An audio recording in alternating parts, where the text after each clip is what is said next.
Begin by, first of all, introducing myself. I'm Councillor Tom Beattie. I'm a member of the executive of the North Northamptonshire Shadow. I'm chair of the Governance Task and Finish Group, which has been looking at the Constitution. I am also the leader currently of Corby Borough Council for at least another 6 weeks or so until that institution, along with all the other borough councils in the whole of Northamptonshire, disappear. So what we're going to do tonight is I'm going to say a few words by way of introduction, and I'm then going to ask Rob Harbour to give us a presentation. I would like Rob to get through his presentation before any questions are asked. So if we could just keep questions to the end. So first of all, thank you for coming to this briefing, and for those of you that came to the briefing on the Constitution last week. Well, two briefings that we had on the Constitution last week. The Task and Finish Group, of which I am the chair, the Governance Task and Finish Group, was established to ensure that we had a different voice from each of the councils, and we could collectively use our experience and perspective to recommend how we can make decisions in a way to make sure the new council succeeds. The other members of the Task and Finish Group, I know some of them are here, I don't know if they all are, Helen, David, Michael, and Scott.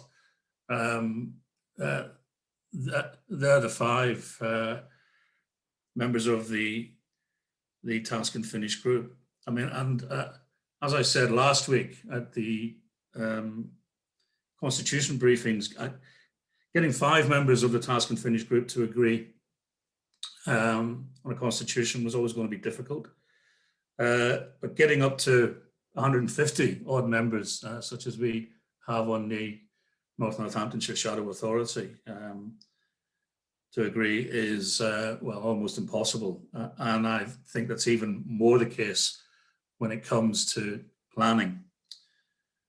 Planning is a contentious topic, and that is why we dedicated a lot of time to it as a Task and Finish Group. And that resulted, I have to say, in some really good debate, some ideas shared, some challenges made. When we first started looking at planning, Rob Harbour came to our meeting with what he described as virtually a blank piece of paper so that we could tell him what was important to us. And that first session that we had with Rob as a Task and Finish Group, I would describe it almost as a sort of brainstorming session where we sat down a number of key principles before we got into the detail. There were a number of things, but the most important of those principles were localism, making good planning decisions, and making it work in the new council, because that's what we're doing. This isn't about redoing what we've been doing in our existing councils for some time. This is about a new council. It's about North Northamptonshire Unitary Authority as a brand new council, and a different way of doing things, and a way that that will work as we move through.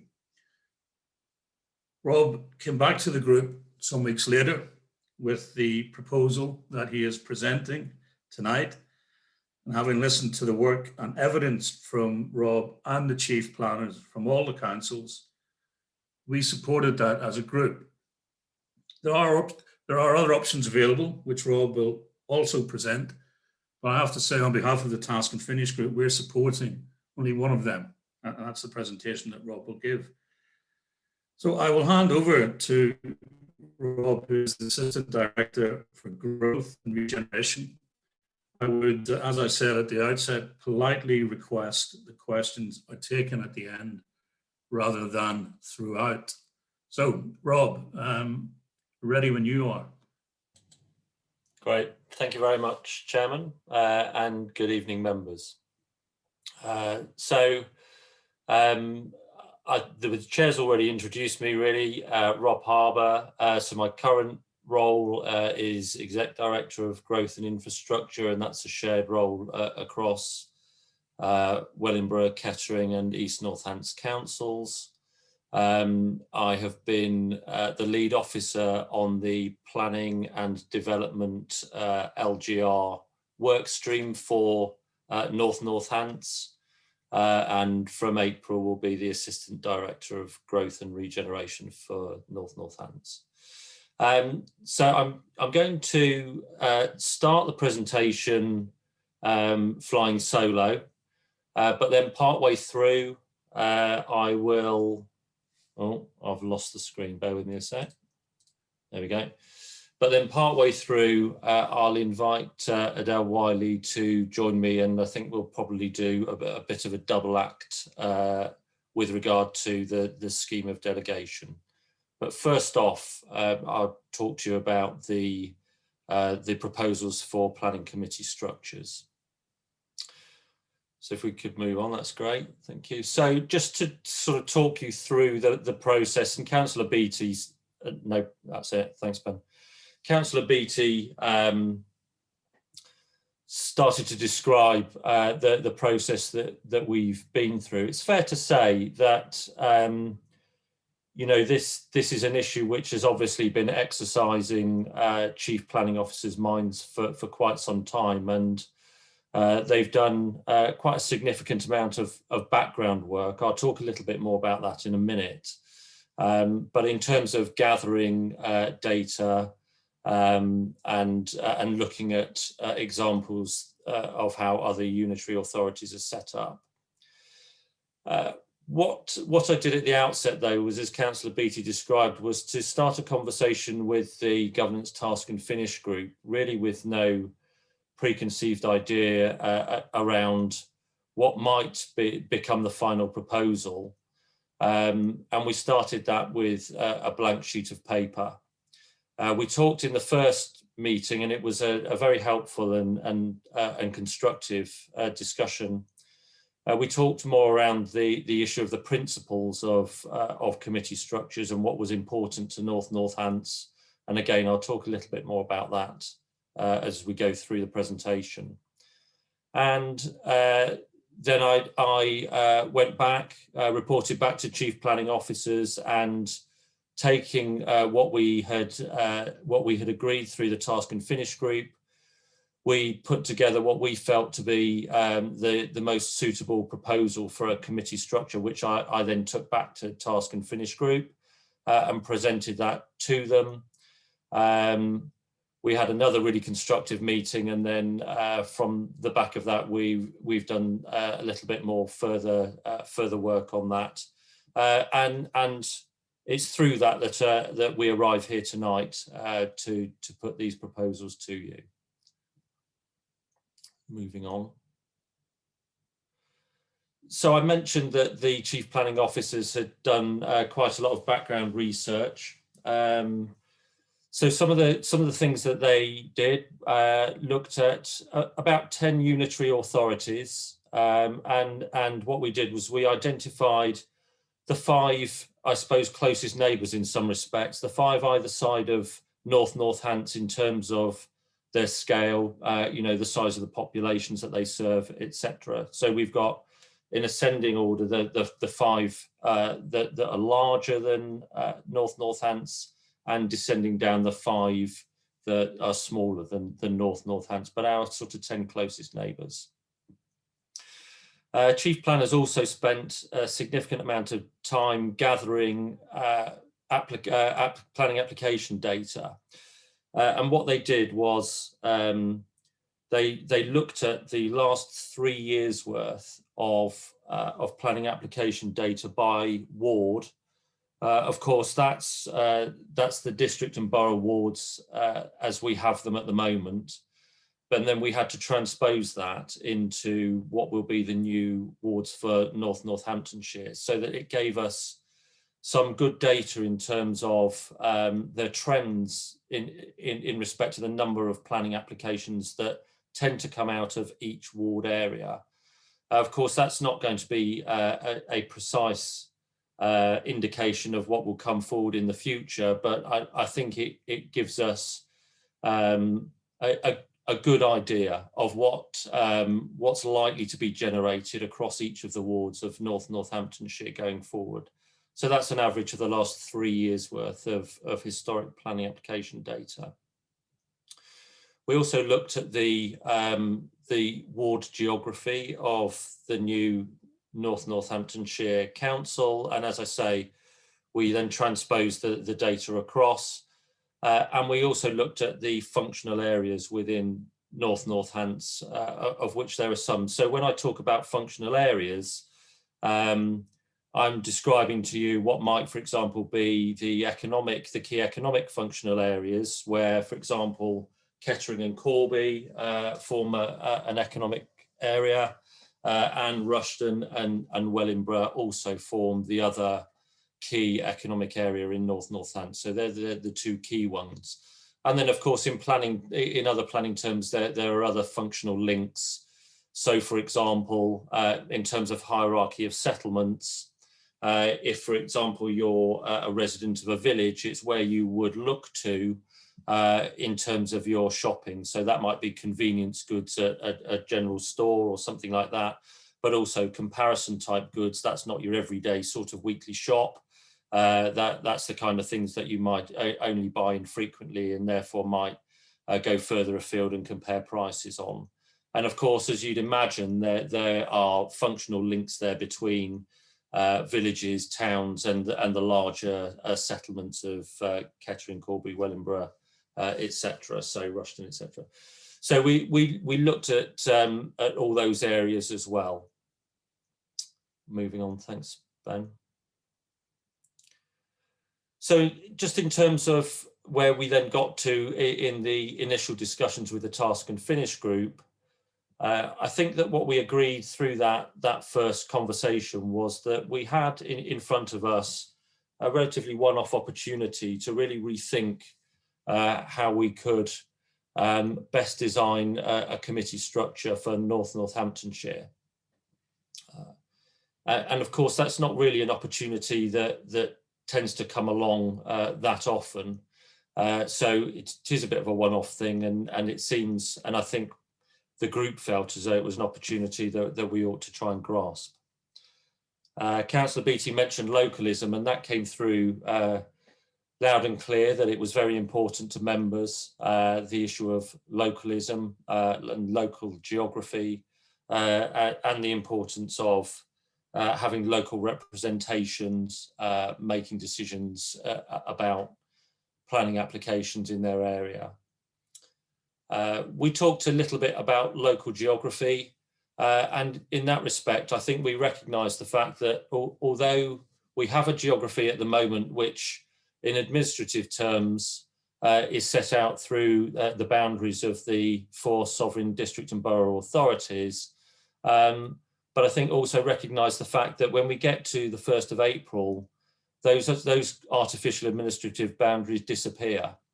And actually we have an opportunity here to rethink that geography and where those boundaries may be set in terms of how we design a committee structure around them.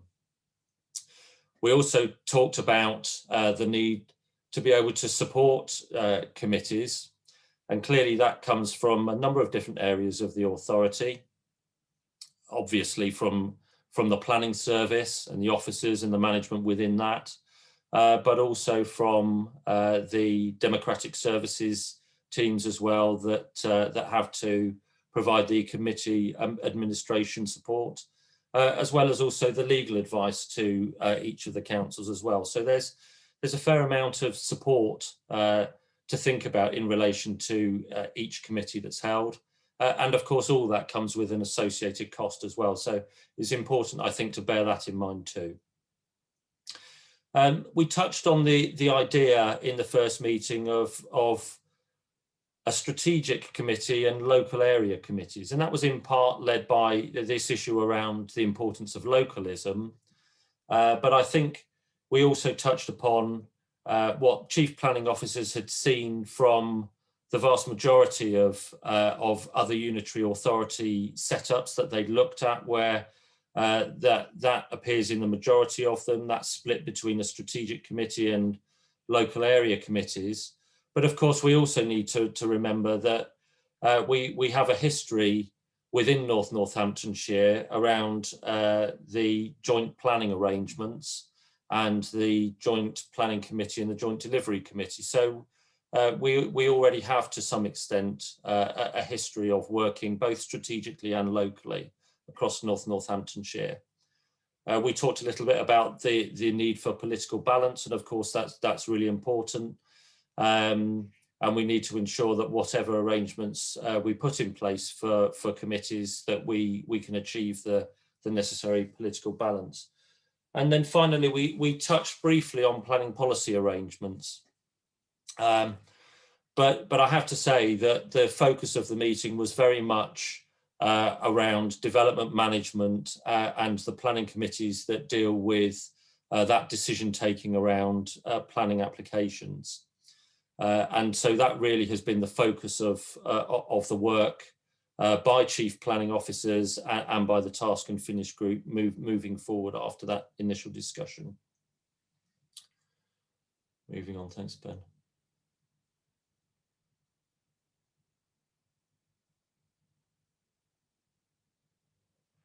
So I talked just now about the potential for a strategic planning committee, and to talk a little bit more about that now as part of the proposals.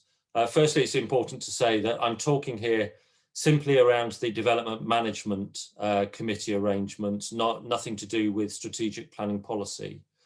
So the proposals around a strategic planning committee are in relation to considering and determining proposals that are likely to have a more strategic impact upon North Northamptonshire. It's important to recognise the relationship between a strategic planning committee and local area committees. I'll talk a little bit more about that in a second. But it will be a separate committee from local area committees in pretty much every respect. And the proposal is that it's a single strategic committee that covers the whole of North Northamptonshire. And obviously there will be a need to provide political balance within the committee across the representation of North Northants. Moving on again, please. So what would the strategic planning committee deal with? Well, chief planning officers spent some time considering this and also looking at the arrangements again that were in place across other unitaries that had this type of arrangement. And so the proposals as they currently stand set out here a number of different thresholds.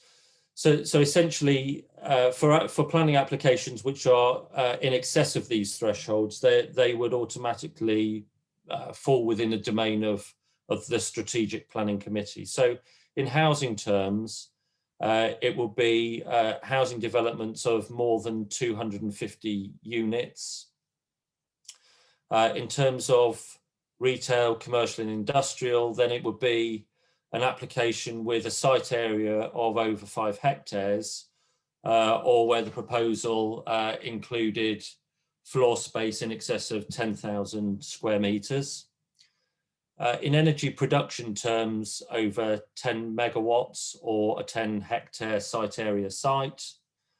Of course, as you know, the minerals and waste planning service from currently administered through the County Council will come the way of North Northamptonshire Council, and we will host that for the West as well. And the feeling of chief planning officers was that all minerals and waste applications should fall within the domain of the strategic planning committee, and the same to be said of strategic highways infrastructure as well. And finally where there are proposals which are smaller than those thresholds that I've described to you above, but that breach whatever the geography of the local area committee boundaries is. So where it falls across both or two or more local area committees, that it would then move to the strategic planning committee and fall within the domain of that committee to deal with the decision on.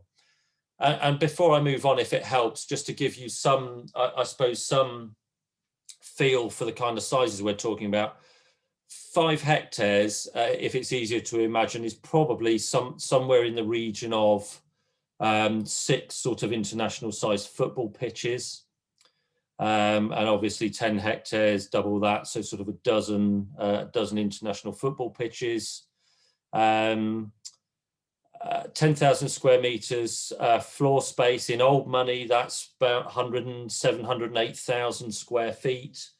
To give you an example, if you think about a fairly standard Aldi or Lidl type supermarket, they're roughly 1,500 square meters floor area. So you're probably looking at something in the region of half a dozen of those sort of bolted onto each other. It's that kind of size thing. Or alternatively, one of the very largest sort of large Sainsbury's or Asda type supermarkets, that kind of size. In terms of energy production, if you think of it of megawatts in wind turbine terms, of course, technology advances, but the wind turbines at the Kettering Energy Park, for example, quite large, but they tend to produce somewhere in the region of 2 megawatts per turbine. The more recent, more advanced ones are probably pushing out somewhere between 2.5 and 3 megawatts. So if you think about 10 megawatts of being probably something between 3 and 5 of the very large wind turbines that you see on an energy park, it's that kind of scale of development. So hopefully that might help bring things to life a little bit for members. Moving on, please.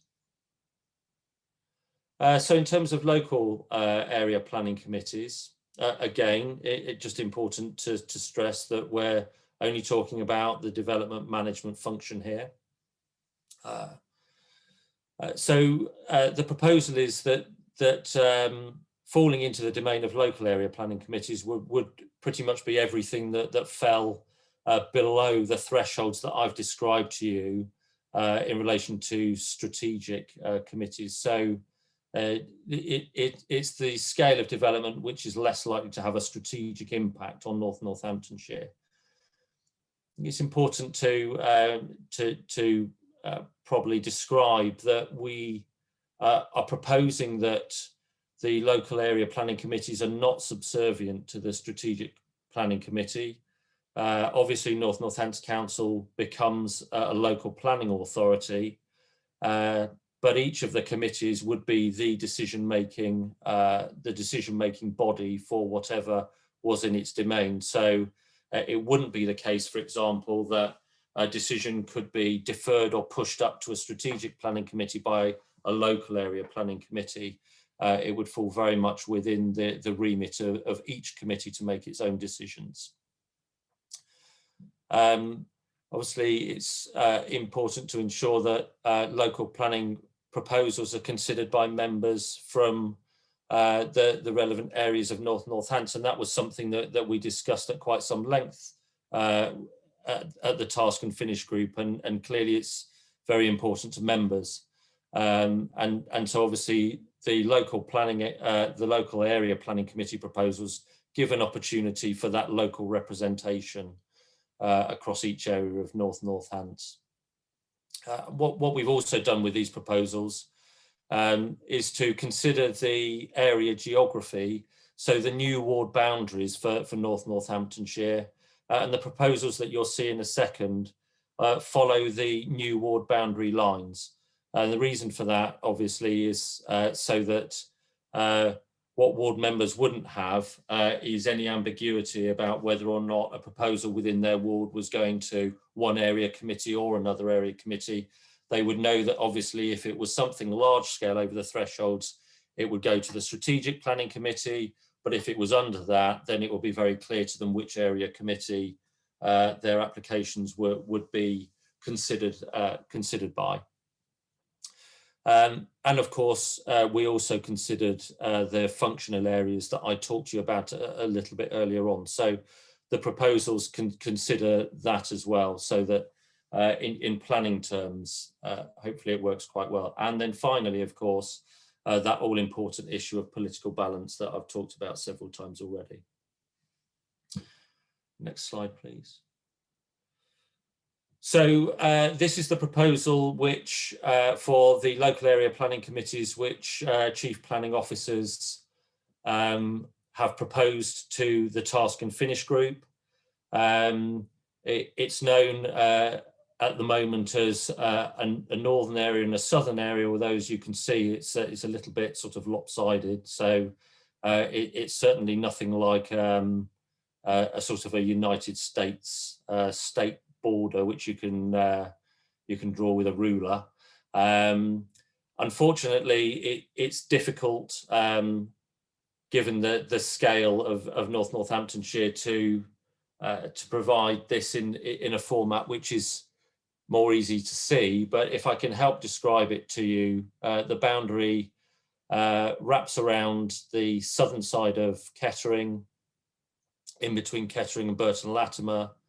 It then turns and heads north at a juncture between Kettering and Thrapston, and heads up towards the south of Corby, and then turns to the east and wraps around the south of Oundle and across towards the eastern edge of North Northants.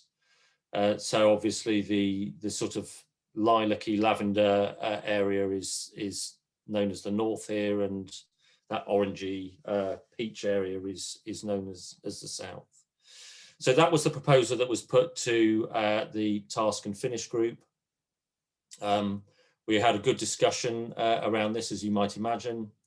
And then I think, as Councillor Beattie described, we coming away from that meeting, chief planning officers also worked on an alternative proposal, which I'm going to put on the screen for you now.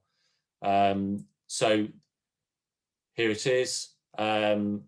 So this one we're calling East-West. So it's not very imaginative, but we could think of different names for whatever we come up with here for area committees. But as you can see, it looks slightly different. So this particular proposal is based more around the functional areas of Kettering and Corby, which sit in the west in that sort of purpley lilac area, and the eastern area effectively includes what is currently the borough of Wellingborough and East Northants. So that is the alternative proposal. So they're the two. So that takes us through the part of the presentation around potential committee structures that are being proposed. So moving on, we're now going to talk about the scheme of delegation for planning. And at that point, I'm going to invite Adele to join the conversation if she'd like, and hopefully start the ball rolling with this. Thank you, Rob, and good evening, members. Okay, so I thought it would just be really useful because I'm conscious that you've not seen the scheme of delegation and how it's drafted, and I think it's important that we understand how it's drafted before we then move through the slides. And the way that we've drafted the slides, as you'll see when we move on, it is probably more detailed than I would go into generally, but I think it's really important that we use this opportunity tonight to present views and in the next few weeks, because we're still having the opportunity to meet with the Task and Finish group. So I think we should really use that opportunity to still talk to them, to get our views out, to get any comments out, so that we can try and resolve those prior to the authority meeting. So that's why we've gone into so much detail tonight. So the way that the delegation scheme is set out is it's streamlined, it's clear, and it's a simple decision-making process. And I've put that it minimises the risk of legal challenge. And the way that it does this is that it's set out in what's best practice right now in terms of constitution. But that might be different to how your council's currently set it out. So traditionally, delegation schemes set out in detail what specific powers officers have. So it might, for example, say, you know, I am authorised to sign a abatement notice. I can sign a, you know, 152 notice. So it sets out very, very detailed what powers we have. The issue with that is that it's more liable to challenge. So as the more specific you are, lawyers like me can drive holes in it.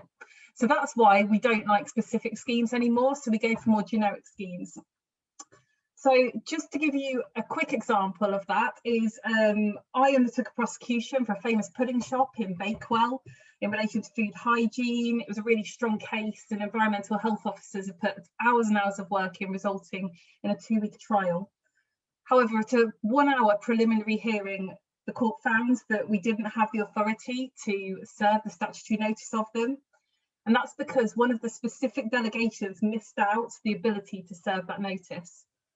So because it was, you know, so specific, that meant that we could drive a hole in it, and it meant that the case then failed. So in terms of that best practice, we do tend to go for more generic scheme of delegation these days. So the other difference is that the scheme's delegated in a way that what we do is we set out what decisions members should be taking. And then we have a catch-all so that anything that members have chosen not to make decisions on falls to officers. So it's like a reverse delegation. So normally we would delegate to officers. In this delegation scheme, we're saying, members, this is what you will be deciding, and you will agree to that, you know, at the authority meeting. Anything else, officers will decide. So that's the way that it's set out. So in terms of the principles to making decisions, so whenever we're making decisions within that delegation scheme, we have to consider council consultation. So that's a really important principle of it, is that we make sure that we are keeping portfolio holders updated, we're keeping ward members updated, we're keeping committee chairmen updated. So there's a real feeling of making sure that everybody is consulted in making decisions and that they're aware of what's going on in the local area. We also consider who should take the decision. So, as I said, we'll need to check when officers make decisions, should it be a member decision or should it be an officer decision? And even when it can fall to an officer, the officer may decide actually that it's so important, or it's contentious, or it's got a lot of media attention, and therefore it should be elevated to the member arena and they should make those decisions. Whether the decision can be taken, so we have to check our authority. And then also there's a bit in the delegation scheme about making sure that we comply with the really important bits of local government governance, which is the budget and policy framework, legislation, and the constitution. So there's lots of considerations in the scheme that we've set out very clearly to make sure that when we're making decisions as officers, that we're making sure that we've got that member involvement and that we're making sure that we're complying with all the governance arrangements.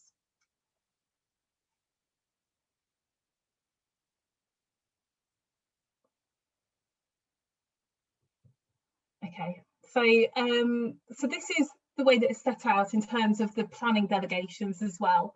So as I said, we say exactly what members will decide for planning committee. So these are the proposals and these are the general ones. So applications, which in the opinion of the relevant senior planning officer should be referred to the relevant planning committee.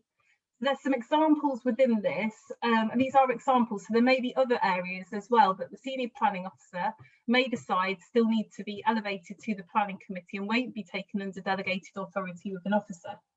So we've got something of national or local planning policy, which is being tested for the first time within the council's area. Finely balanced officer recommendations, those applications that are potentially contentious and raise material planning issues, or they would affect the wider public interest. When senior responsible planning officer considers the application would need to be advertised as a departure from policy, but they're still minded to recommend for approval. significant enforcement action. So we're not talking about just your normal enforcement action. We're talking about that enforcement action, which is going to have those, you know, high level consequences and is going to have high public interest.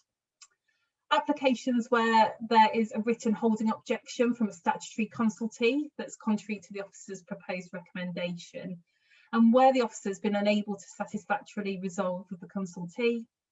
And then also those applications where there's a material written objection from the relevant town or parish council that's contrary to the officer's proposed decision, and that officer has been unable to satisfactorily resolve. So I should think they'll be quite similar to what you've got within your current councils, and those are pretty standard in terms of general things that will be determined by members. So then we'll move on to the next slide. Rob, obviously chip in if you've got anything to say on this. And then what else should be determined by the planning committee? So then we section this bit off into conflicts of interest. So these are all the things where we think there could be conflicts of interest, and therefore it's right and it's proper that they be elevated to the planning committee. So those are those applications submitted by or on behalf of a councillor or their family of a councillor for any property or land in which they have a financial interest. Planning applications submitted by or on behalf of a current officer. So that would be someone working in planning because they're so close to the applications. And also those at senior levels. So we talk about tier 4 or above. So that's generally, and you know, tier 4s, you know, can be different, but we're generally looking at those heads of service or above, or a direct family of those officers. Planning applications where an officer has a financial interest in property or land, those officers above. And also applications where the council is the applicant or landowner in whole or part, except where the proposal is for minor development, which accords with relevant planning policy. So those are also fairly standard. So obviously those ones where the council is the applicant or the landowner, we will take to the planning committee, and all of those as well where we think there is a conflict of interest. Okay, and then moving on to the call-in provisions. So this is where a planning application is called in by a member. So where a relevant councillor requests that the matter be referred to the planning committee, there'll be a set of criteria as set out here which must be met. So the criteria is that the application is potentially contentious and raises material planning issues that affect their ward. And that's a basic of planning, in that we have to have material planning issues to consider it in that way. So it must not be one of the following: so permission in principle, a lawful development certificate, prior approval or prior notification, non-material amendment, or any other application that has a major, minor or householder. The other criteria that the councillor's concerns are contrary to the officer's proposed recommendation. They've discussed the proposed referral with the case officer. They're unable to satisfy their concerns through this dialogue. So what we're really asking during this is that we have informal dialogue to start off with before it's escalated along this route. Because as we know, sometimes when we talk to the case officers, matters can be resolved easily rather than always escalating at the first point. The council submits the request in writing, so they have to submit it in writing and set out the material planning issues, and the request is received by the relevant senior planning officer within 21 calendar days from the date the application was first published on the council's website or during any further notification period. So that's what members would have to do in order to call in. And then the request has been considered by the senior planning officer and in consultation with the chair of the relevant planning committee, and it's agreed that the referral should be made. So that's the call-in procedure. And I think that those criteria are there to make sure that we make good planning decisions, that they're undertaken in the right arena. And obviously planning is the front door to the council in many ways. So it's ensuring that those matters that are going to the planning committee are those decisions that should be undertaken in that arena. So those are the proposals in terms of the delegation scheme. I don't know, Rob, if you've got anything to add on those. I think, I mean, you've covered that really comprehensively, Adele. Thank you. I think, you know, probably the important thing to say there is that lots of those trigger points for calling to committee are around ensuring transparency and propriety in the process, and also to ensure that we protect the authority by making sure that we are doing things in an open and transparent way, particularly around issues where members or officers might have interests, for example, in land or property, but also in terms of this issue around member calling, which of course is extremely important. It's something which is an absolute must-have in the scheme of delegation, but it's also important for the protection of the committee and the authority as a whole, that it's the right kind of applications that go forward to be considered by the committee, because as Adele has rightly said, decisions have to be made around material planning considerations, and so it's important that we just ensure that the right kind of applications are going to committee for those material planning reasons, so that we can ensure that committee is considering an application for the right reasons, and that we don't run an unnecessary risk in terms of making an unsound decision, which of course the authority would want to avoid as much as we possibly can. I think probably the only other thing to say there is that in terms of what's informed the scheme of delegation proposals that you see before you here, that was also in part work that the chief planning officers had done in looking at the schemes of delegation across those 10 other unitary authorities. And of course, as you'd imagine, there are differences between each of those schemes of delegation, but there are certainly common themes that run across them all. And some of them are real no-brainers, and others are where we have attempted to, I suppose, pick what we feel to be the most appropriate sort of arrangement to propose for the North Northants Council. But I think there's probably as much as I want to say in addition to what you've said, Adele.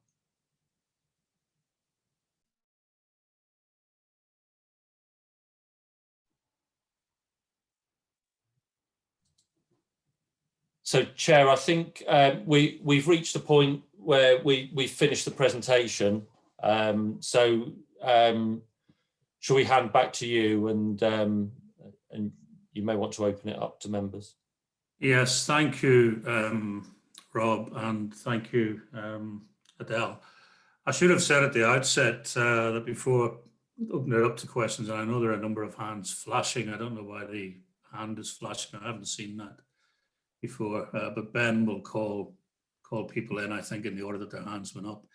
I was going to ask Councillor Stephen North to say a few words. Stephen is the portfolio holder for planning and obviously has been involved in the discussions. So I'll give Stephen the opportunity to say a couple of words, and then we'll move into the Q&A session. Thank you.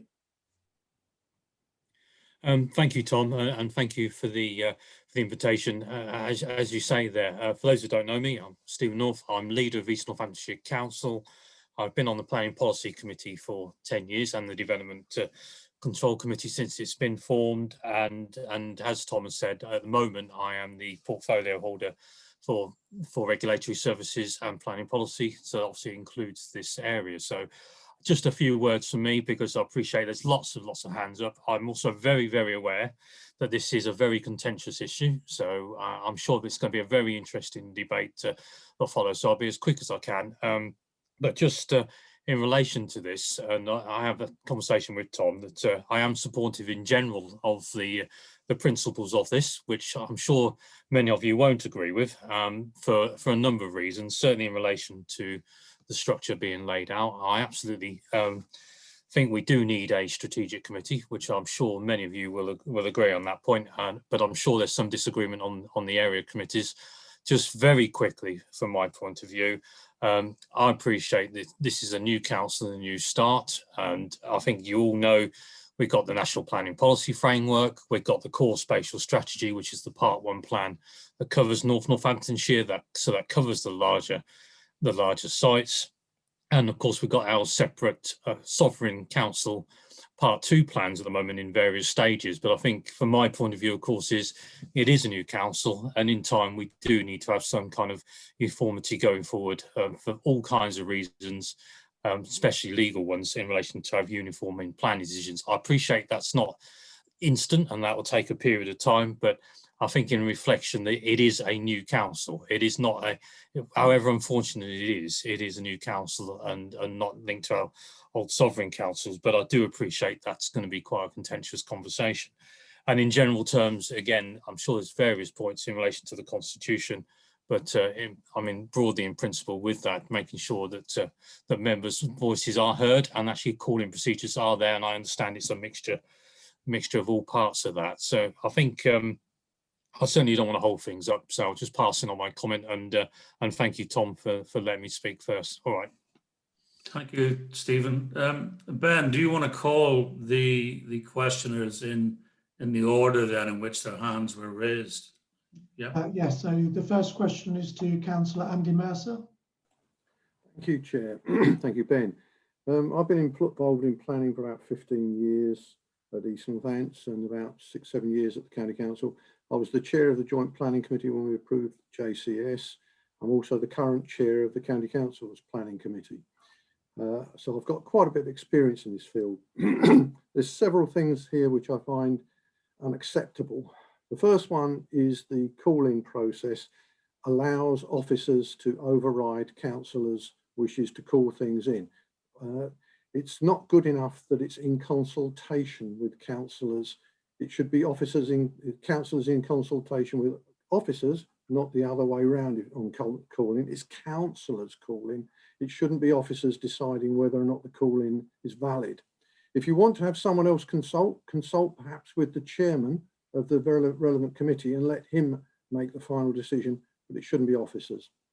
Right, the second point is that by asking councillors to give material planning reasons for a call-in, you are risking legality, because someone might appeal and say that since that councillor is also a member of the relevant committee, he has predetermined it.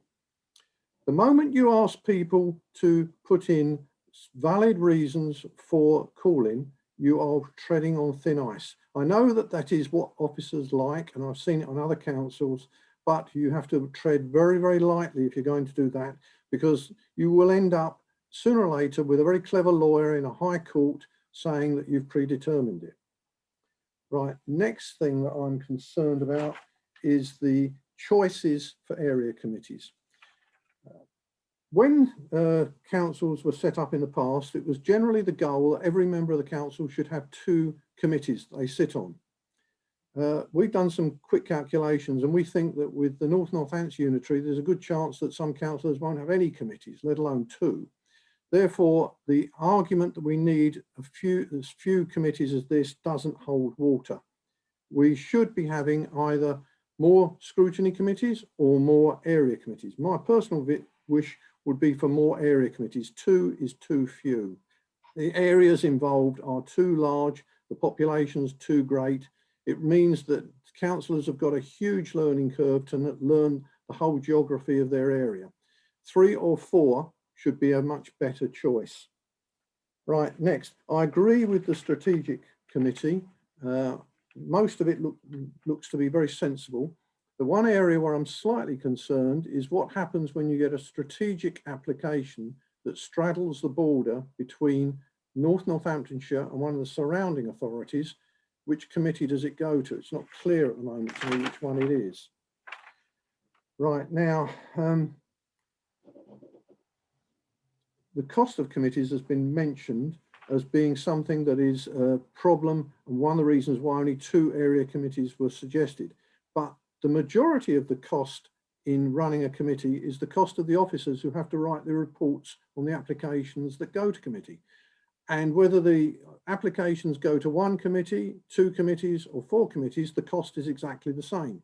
you have a slight additional cost for officers attending more meetings, but if you end up having to have more meetings of smaller number of committees, you've still got the same number of meetings. So you've not actually saved anything on costs. So the cost argument doesn't hold any water at all. Political balance, that's the next question I've got. We have political balance required by law on the committees of a council. But when you have an area committee, is the political balance of the council or of the area? It's not clear to me. So if, for instance, in one area, you have all, say, Labour councillors elected, does that mean that the area committee for that area will only have Labour councillors on it? It's not clear from the presentations we've been given as yet, whether it's political balance for the area or for the council. The final point I'd like to make is that I'm someone, for instance, who does a huge amount of detail, and I would like to go through the Constitution line by line, word by word, and it seems that we are being, it's being held back. We're not seeing drafts of it, and I have this horrible feeling that we won't see it until 2 hours before the meeting at which we're expected to adopt it, at which point I would have to vote against it because I haven't read it. Last point, thank you. Rob and Adele, do you want to take a couple of questions? I know Andy asked a number himself, but we might try and get through some of the hands on the screen before responding. Would that be helpful, do you think? Yeah. Okay. Ben. Okay, next councillor is Councillor Julie Brookfield. Thank you. Hello. Thank you to the Task and Finish group for the work on this, because there's been an incredible amount of evidence gathering and I'm really impressed by what has gone on. I think we all want North Northants to be a successful unitary authority, don't we? And so much of these planning areas and the strategic planning in particular really does offer that you know, the opportunity to have a fresh start for Northamptonshire. I particularly like the way that the north and the south areas have been configured, and I really do support that plan. You know, the case for having a north and a south area within the north of Northamptonshire is really compelling. It offers us that balance between urban and rural, which I think we definitely need.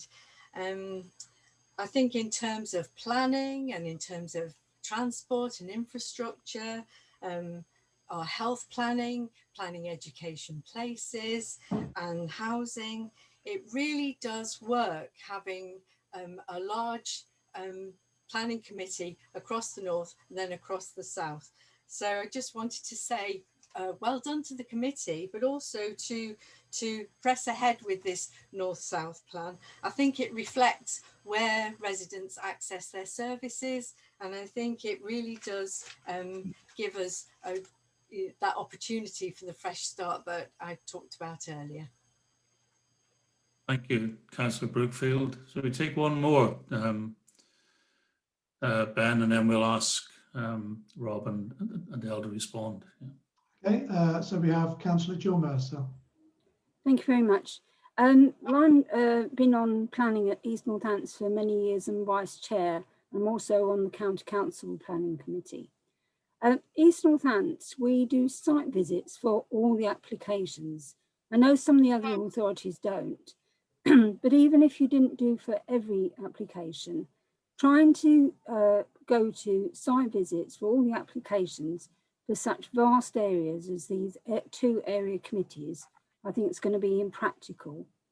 I think a favour, if it was to be the east-west, but I still feel that if you had that expanse to try to cover with site visits would just be impossible.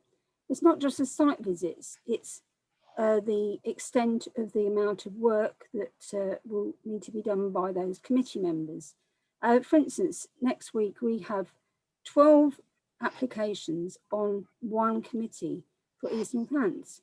We know we're not going to get through them. and to try, and in fact, the officers couldn't even send us the file on by email because it was too big. So if you overload the numbers of items on the committee, you're going to A, make it very difficult for the officers, and B, for the members to cope with that level of applications. We also found a discussion with the head of planning yesterday that the applications have been up by 50% recently. So the numbers of applications coming in have vastly expanded from what was expected previously. So again, I would favour 4 committees along the lines of the areas that we currently cover. And the reasons for that, as I've just said, but also because each of those areas have their own local Part 2 plan. And that would make it much more, much easier for members on that committee to look at the area plan for that area and realise otherwise they're going to have to master 2 local plans for each area, or maybe more if the boundaries didn't quite match that. I think having 2 committees are too large. We need 4, and that they should be something along the lines of the current boundaries. I can't see any justification for going to 2, and it's just too vast, too much work for the members on those committees. Thank you. Rob, would you like to respond, and Adele, if there are any specific points there that either of you want to refer to the other? Okay, well, I think, Chair, just to come back perhaps on the member call-in process, and I can see some points in the chat there around that as well. I think it's important to I suppose be clear that the process is simply around providing a check and balance to the call-in arrangements. And the purpose of that is simply, as I said, to ensure that what goes forward to committee is going forward for material planning reasons. Now, they are the only reasons that a committee can make a decision on an application anyway. It has to be on material reasons. So arguably, if something that's being requested to come to committee is not for material planning reasons, then it wouldn't be right for it to be considered by committee on that basis. So this is nothing more than a check and balance to safeguard the process and the committee itself in terms of what it's debating and considering. And of course, as long as members have genuine material reasons for requesting something to be called into committee, then it goes straight past the test and on to committee. So this isn't about a proposal about trying to put in some right of veto to decide without reason and justification what should or shouldn't come to committee. It's a simple check and balance arrangement. And I think it will be worth saying that in the work that we did looking at other unitary arrangements, this arrangement is in place in the majority of them. So this is nothing new. It's common practice. Councillor Mercer also made a point about a legal risk of predetermination. And I have to say, I'm not really inclined to agree with that. Members have to consider the material planning reasons with any application. And I think just because you might disagree with an officer's perspective on something, if it's material to the application, doesn't necessarily mean that you've predetermined your position on it. It simply means that you feel it should be debated by the committee. So I don't believe that necessarily constitutes predetermination. And of course, as members will no doubt be aware, that as long as you enter the committee with an open mind, then predetermination doesn't exist. So I think the risks attached to that actually are relatively low, in fact very low. So I'm not sure whether there's much else to say there. I don't know whether I don't want to chuck Adele in at the deep end here. I think we did, Councillor Mercer also mentioned the issue of political balance. And of course, I did mention that a number of times in the presentation, because of course it is an important consideration. But of course, I don't think we have got so far as to consider how that might be realised through area committees. It seemed to me that first of all, what we would need to do is to establish what the committee arrangements are going to look like going forward, and then that would come off the back of it. But I don't know whether Adele has any kind of more advanced thinking on that. Yeah, so I suppose just in terms of political balance, under the local government committees regulations and political balance regulations, in terms of area committees, when you're discharging a function with regard to a specific area, political balance is exempt. So there doesn't need to be political balance. However, the Task and Finish group are very clear that they would like political balance throughout all of the committees, but that will be a member decision at the AGM, which we'll be putting into a report and making sure that members are cited on. But I did say last week that I provide FAQs. So following last week's meeting, and I emailed all members last week, so I can include that information within the FAQs, which I think might be helpful in terms of that. In terms of the release of the Constitution, so I also said last week that I would be providing the meeting procedure rules. I would also be providing public participation, which members identified was the most important thing for them to look at first. And then I would try and get as much information as I could out to you, hopefully by Friday, in terms of the other important documents. So I did provide that assurance last week, and that stands, that I will do my best to get that out to you as soon as possible. But there is a promise there that the meeting procedure rules and the public participation rules will be with you by tomorrow. Just in terms of calling, so I think the purpose of tonight is that we take members' views. I mean, this is the point of today, is to get members' views and for everyone to provide them prior to the authority meeting. And then what we can do is we can feed those into the Task and Finish group, and we can take them seriously and look at them. So we will take your views in terms of calling and the messages in the chat and anything that you bring forward, and we will look at those, and that will enable the Task and Finish group to consider them along with the evidence that Rob's provided. So I think it's really important that members provide those today, and if they've got concerns around it, to tell us, because that's how we can make sure that we feed it into the discussions. Okay, thank you, Adele and Rob. We will move on. If there are any issues which people think haven't been addressed in the responses from either Rob or Adele, we can come back to them. But let's take another group of questions, please, Ben. Okay, we have Councillor Helen Harrison. Thank you. So I'm quite interested in these local area planning committees, and I was particularly interested in the East-West one, because that one I'm pretty sure we were told was based on functional areas.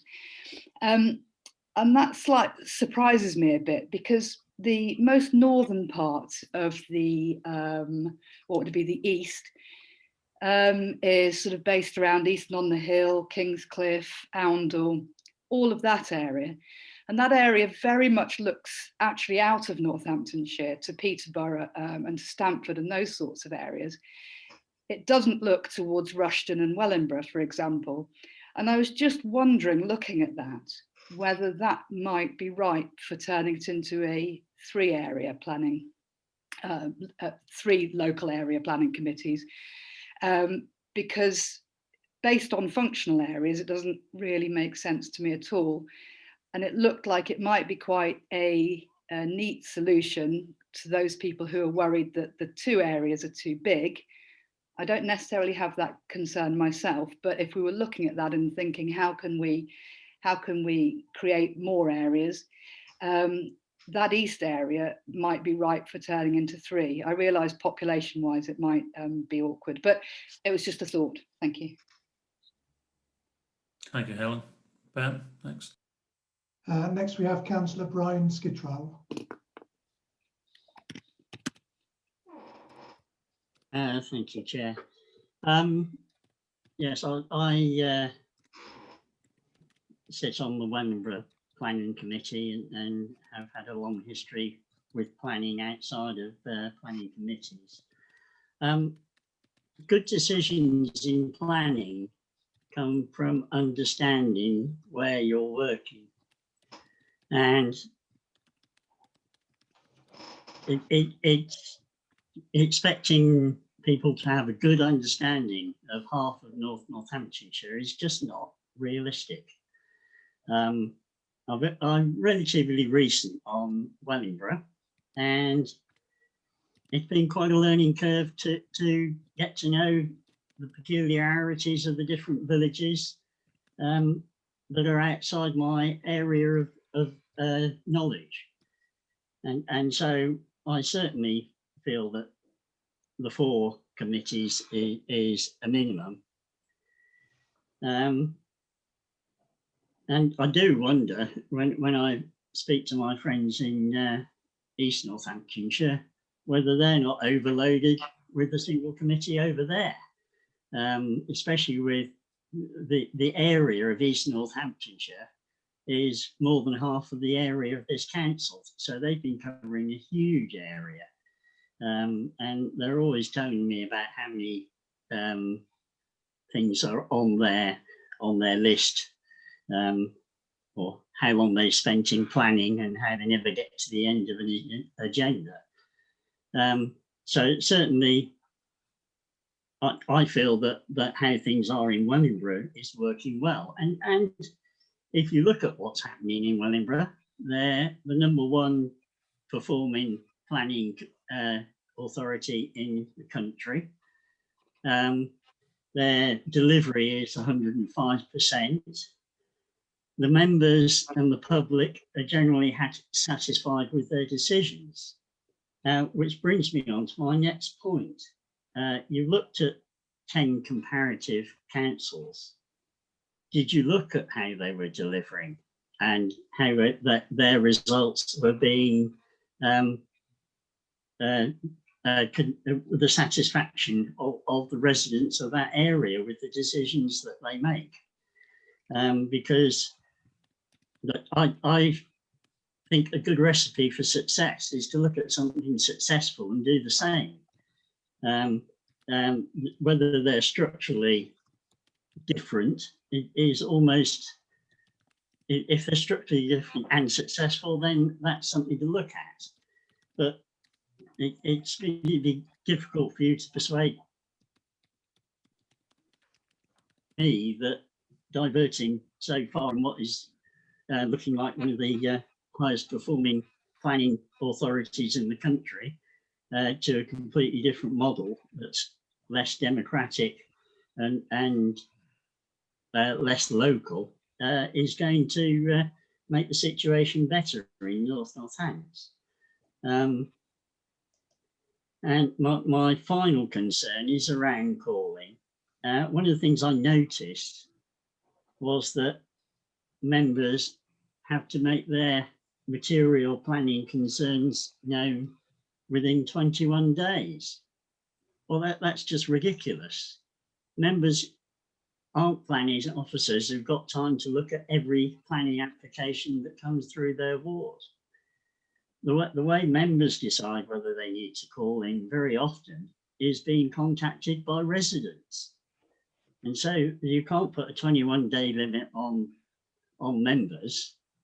Members should be able to request a call in before any time up until a delegated decision is made. Another thing that I noticed in there was that you couldn't call in a non-material amendment. But I've seen situations where things have been described as non-material. And when you look at the actual detail of what's different, it is absolutely material. So if it gets logged on the system as non-material, even though it is material, the member must be able to call that in.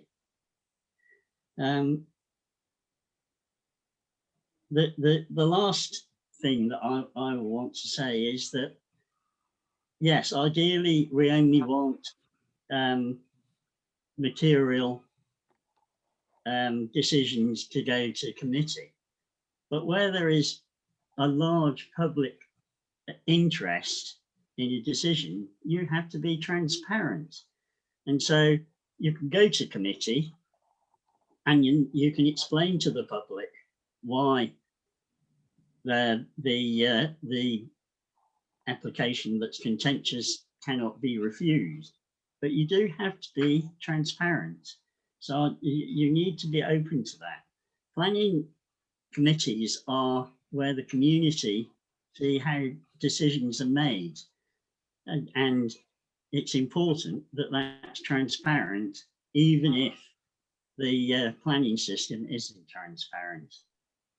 Thank you. Okay, thank you. We'll take another one, but can I just ask, I mean, there's a forest of hands up. Could members please be as brief as they can be? I mean, I don't want to stifle debate here, but I want to make sure everybody that's got their hand up has a chance to speak, and try, if possible, not to repeat points that have already been made by other councillors. That would be helpful. There is also a chat function which people can use. They can put their thoughts in there. Tonight is not a decision-making meeting. What we're here to do is to listen to the thoughts of members, and I want to hear as many members as possible. So please, if people could bear that in mind, that would be helpful. Thank you. Okay, next we have Councillor Helen Howe. Thank you, Tom. Members will know, probably know that I am one of the members of the Task and Finish committee at with Tom as chair, and yes, we had the planning presented to us, and it was unfortunate that only 3 out of the 5 were able to attend that meeting that day, and so obviously there was only the 3 of us, so it was very limited, and I'm really pleased that we're here tonight to discuss it further. I wasn't in full support of all of the proposals put forward. I'm sure, I know Rob and Adele are very aware, and Tom obviously are very aware of that. And there are a few points I wanted to make. So one of the points was mentioned by Councillor Brian Scritrell. Where we are in East North Hants, we don't have the right to call in a non-material amendment, but we are notified of them so we can make comments. And Councillor Scritrell is absolutely right. Sometimes, you know, it looks like a non-material amendment and it isn't. And by consulting with the members, we can usually overcome that. So I think that members should be notified of non-material amendments. I also think members should be notified appropriately of planning applications, not having to go to the website to search and find them. They must be notified in whatever format that is, but we must get full notification. And I thought we discussed 24 days, not 21. Correct me if I'm wrong. I do not agree with the chair of planning and the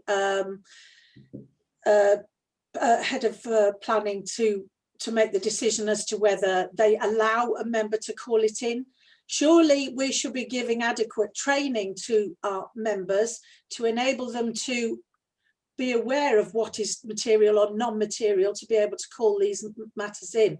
And as you said in your slide, and I quote, councillors' concerns are, if councillors' concerns are contrary to the officer's proposed recommendation, they have discussed the proposed referral with the case officer and are unable to satisfy their concerns through that dialogue, they are entitled to be determined by the planning committee. That's it, in my view. That is it. You've done everything you can to overcome those reasons, and you have had dialogue with the officer, so you've come to an agreement and you've called it in. and that's where I think it should stop. It should be left with members to make that decision. I do have major concerns about this split, north and south split. I prefer the east and west, but overall I prefer 4 committees. We already have the staff that services 4 committees. We're still going to have those staff moving forward. They're not going to be got rid of, so we can cover them. We can cover the committees.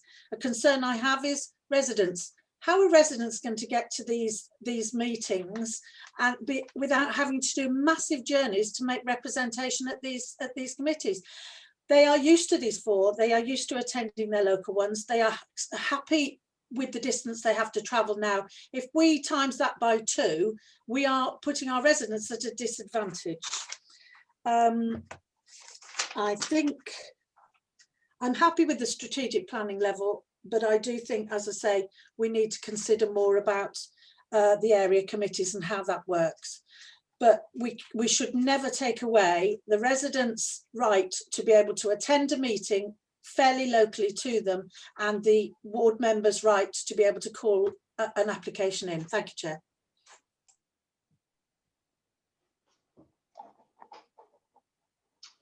Okay, next we have Councillor Anthony Dady.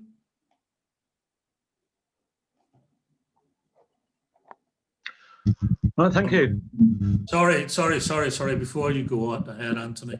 Yeah. I didn't unmute myself. I was asking whether Rob and Adele wanted to respond to any of the points made by the last group of speakers before I take any more questions. Sorry about that. That's all right, yeah.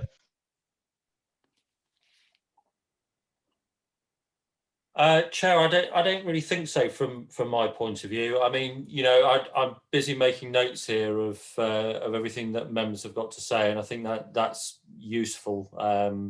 And a lot of the points are being repeated as well. So I don't think we need to keep going over that. Thank you.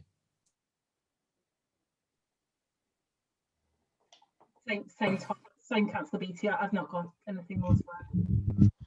Okay, right, Anthony, I'll call you in a minute, but before we move on, can I just take issue with some of the comments in the chat box about stifling debate? No one's trying to stifle debate here. I mean, what I want to try and do is encourage as many people as possible to make a contribution. So please, you know, it's a difficult situation. I began by saying that trying to get agreement among 5 people was going to be difficult. Getting an agreement between 150 people or 60 or so on this meeting tonight is going to be even more difficult, and I want to try and get as many people in as possible, so no one's trying to stifle debate. Thank you. Anthony. All right, thank you. Thank you to everyone who's been involved in this. There's obviously been a lot of work. I've got a couple of questions and one comment. I'll start with the questions, I suppose. I'm assuming there will still be a local plan committee. We're dealing with, you know, obviously the things we have done locally and what we've done with the joint planning committee, separately, obviously, to the planning committee. Just wanted to check if that's the case. Secondly, about the call-in, according to the rules that we were shown there, it looks like you can only call something in if it's in your ward. Now, I'll give you an example of my time in the development control. One councillor said, can you call this in for me? It's in my ward, but I've got an interest here and I can't call it in myself. So would you do it? And I was able to do it, and it went to the committee. So I think it would be good if call-ins could be well, throughout the area, not just the area where you're a councillor. Now, just to, so I'm wondering what the opinion of the officers is on that. But just to repeat one thing that's already been said, though, I do think the east and west is better than north and south if we have to have 2 areas, but definitely I think 4 separate areas is better for the reasons that have already been said about the local knowledge of the councillors for the area, but also the fact that we've got local plans for those areas. So I think that would be the preferable way forward. That's it. Thank you.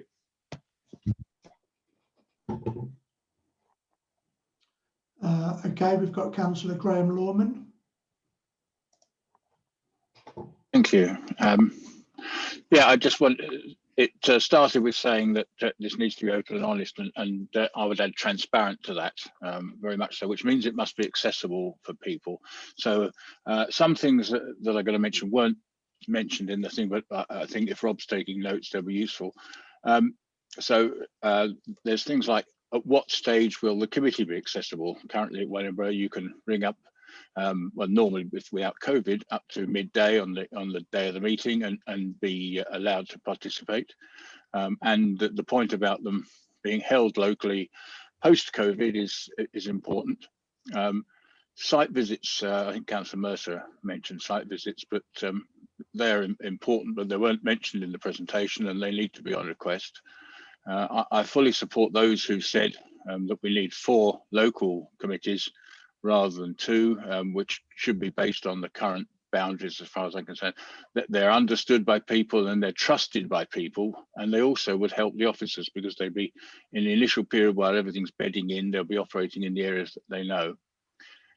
One point about the local committees, would they be consulted on strategic matters or would they not be consulted? And one thing that wasn't mentioned was number of objections for a call-in. So I think currently in Wellingborough, if 4 people object, then it can be called in with or without a councillor. So that needs identifying. So I mean, to me, there's no price on democracy. So you know, if it costs a bit extra to have 4, then it's worth paying, in my opinion. Next thing, I don't know which system we're going to use, but I mean, I sit on both the, like some others, on both the county planning committee and the Wellingborough one, and there's a noticeable difference in that everything that comes in to Wellingborough is published on the website, whereas not everything necessarily, well, certainly not up till recently, was published on the county one, which made it very difficult to read all the supporting documents.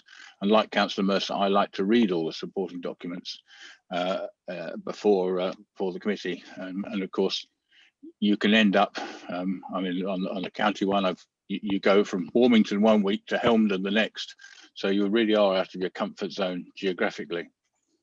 I think it's very important that one councillor can call in, as there are occasions where only one person might be affected. So that can happen in rural areas, in the end of cul-de-sacs where only one neighbour is affected, so you wouldn't get the 4 or 5 local objections. And the timescale thing, sometimes you need to see the statutory responses to judge whether you want to call it in. You might wait to see what the highways department say, so and they may take more than 21 days, so that needs to be looked at. And we just need we do have a system in Wellingborough where members receive an email every time there's an application in their division, so that's possible. I'd just like to remind everybody the importance is the buildings that we decide on will be there for the rest of our lives at least, so we need to make sure that the system is there to support residents and to support the people that are here as well as the people that will be here. Thank you, Graham. Ben? Okay, next is Councillor Jan O'Hara.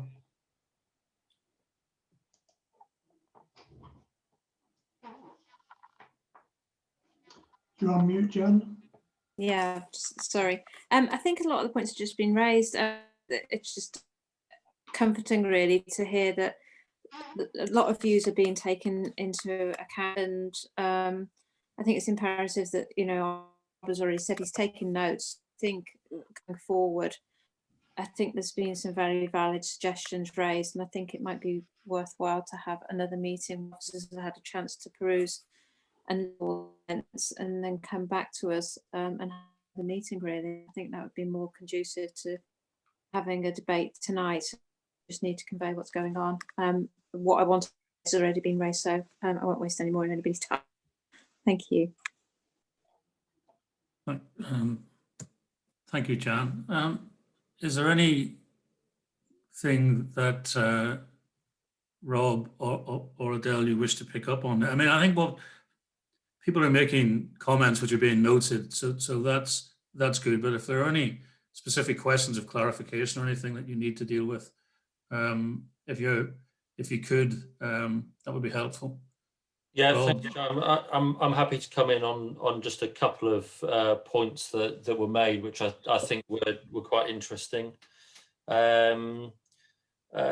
I think going back a little bit, Councillor Skittrell referred to the excellent planning performance in Wellingborough at the moment, and of course, you know, that is very much to their credit. The thing that I would obviously just point out to members is that, of course, once we move past the 1st of April, Northamptonshire Council will be the local planning authority. So irrespective of what the committee arrangements are, the performance of the local planning authority will be Northamptonshire as a whole, and that wouldn't remain individual to the old sovereign body areas. So that was just a point of clarification there. Councillor Lawman asked about rights to speak, and actually I think that, you know, it's a very good point and just worth picking up on. That's something which obviously is slightly separate, certainly to the scheme of delegation, and will follow on from the committee arrangements. And so that's something which is being worked upon at the moment, but is not yet complete. So I think you members will expect to see something about the arrangements regarding right to speak in due course. And then just to pick up on some of the issues around notifications to members of planning applications and accessibility of documents, one thing or another.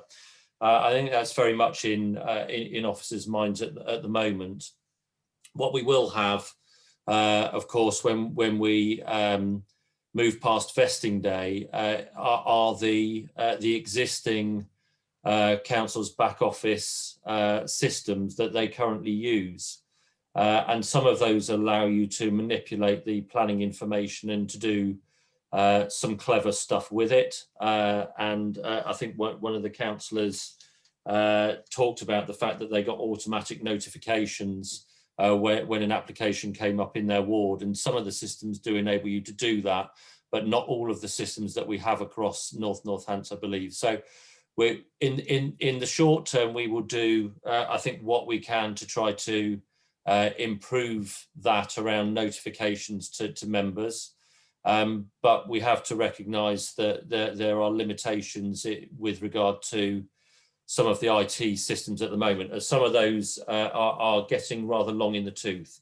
So one of the things that of course we will be doing moving forward in terms of looking at how we transform planning services is to consider how we move forward in terms of IT and indeed what technology is out there that we can make best use of to improve all that kind of thing in terms of notifications, accessibility to information, and so on and so forth.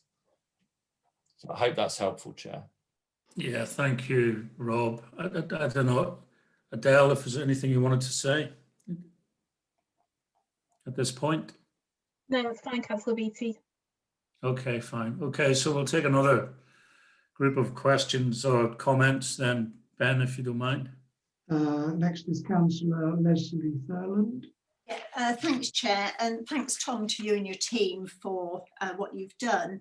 I've got a few questions and comments. I'm concerned that we're talking about legal challenges. Now, that shouldn't be a reason that we don't make a decision or we make a decision. And also, you're saying it has to comply with the budget framework. Well, the cost of making the right decision, I don't think comes into a budget. We're talking about material planning considerations. Now, forgive me, Rob, if I've got this one wrong, but the JCS Policy 8, the officer can say, I think it complies with this, and the next door neighbour and the councillor can say, well, I don't think it complies with this because of this, this and this. So you're going to get two different qualifications on one policy there, so that when we do call it in, that is a material planning consideration, and I wouldn't want somebody to sit and say, well, I don't agree with you, so therefore we're not going to do it, because you've got two different sides of the coin. The other thing as well is we're talking about giving us time to call in. How will councillors be notified? And I think, Rob, you might have touched on that just now. highways and planning go hand in hand, and times we've had applications come in with a few words from highways. I really think we should get highways involved with local planning decisions, and we speak to them on the night. And we're talking about having a discussion first. And I am really concerned that we come along and we're saying to the officer, we don't agree with this because this and this and this. And then you're expecting us to go and sit on the night and listen to both sides of the coin, both sides of the argument. You cannot make a decision just by talking about it face to face. And also going to visit sites. Yes, I do go and visit sites every time, because you can get a feel for something rather than just looking on a map. We've gone on to enforcement actions. I can't see where they actually come to us. We get information on enforcement actions at Kettering, and it is a good way of keeping track of what we're doing and what we're not doing. So I would like to see us having a real robust call-in procedure. And the other thing as well, I just want to ask is, these are new rules. Now we've got a lot of applications in the pipeline. Are we sticking to those going forward? Because we're going to have to move some over, or are they all then going to be to the rules of this new setup? Thanks, Chair. Thank you, Leslie. Ben, who's next? We have Councillor David Brackenbury. David? Thank you, Chair. And congratulations to the Task and Finish group for actually coming up with such a thoughtful set of proposals. I know it's probably not perfect, and I know there's been a lot of discussion and debate about it, but it's an excellent point of departure. I think I see the logic in retaining the 4 area committees on the boundaries of the current local authorities. I appreciate that we are moving into a new sovereign council, and we must understand that it will be North Northamptonshire, not the individual Corby or Wellingborough or Kettering or East Northants. But nevertheless, in terms of sensible development management, I think that having the 4 authorities as the borders for 4 area committees would probably be logical. My second point, Chairman, is that with the strategic committee, especially, but not restricted to the strategic committee, it is going to be very important that the new authorities planning policy committee and the formulation of its own local plans and revisions to the joint core strategy are done with consultation and discussion with the 4 area committees as well as the strategic committee. And also, of course, with town and parish councils, many of whom have got neighbourhood plans either adopted or in process, and some of whom don't. And of course, they will still need protection against unwanted development as well. So having a strategic eye, both on development management and on strategic planning policy, is going to be very important and is going to be something of a yardstick about how the new local planning authority performs overall. Thanks, Chair. Thank you, David. Ben? Councillor Paul Bell. Paul, over to you. Thank you, Chairman. It's just so many things come to mind, but I think it's right to remember that we are going to be a new authority on the 1st of April. And I think it's right to commit that if we're still thinking that we're going to be meeting in the evenings to do planning applications, we've got to forget that.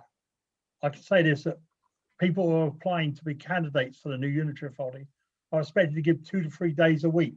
So I would expect many of the meetings to be in the daytime as they are at the county. Just go through some of the things. Councillor Lorman fortunately touched on site viewing. And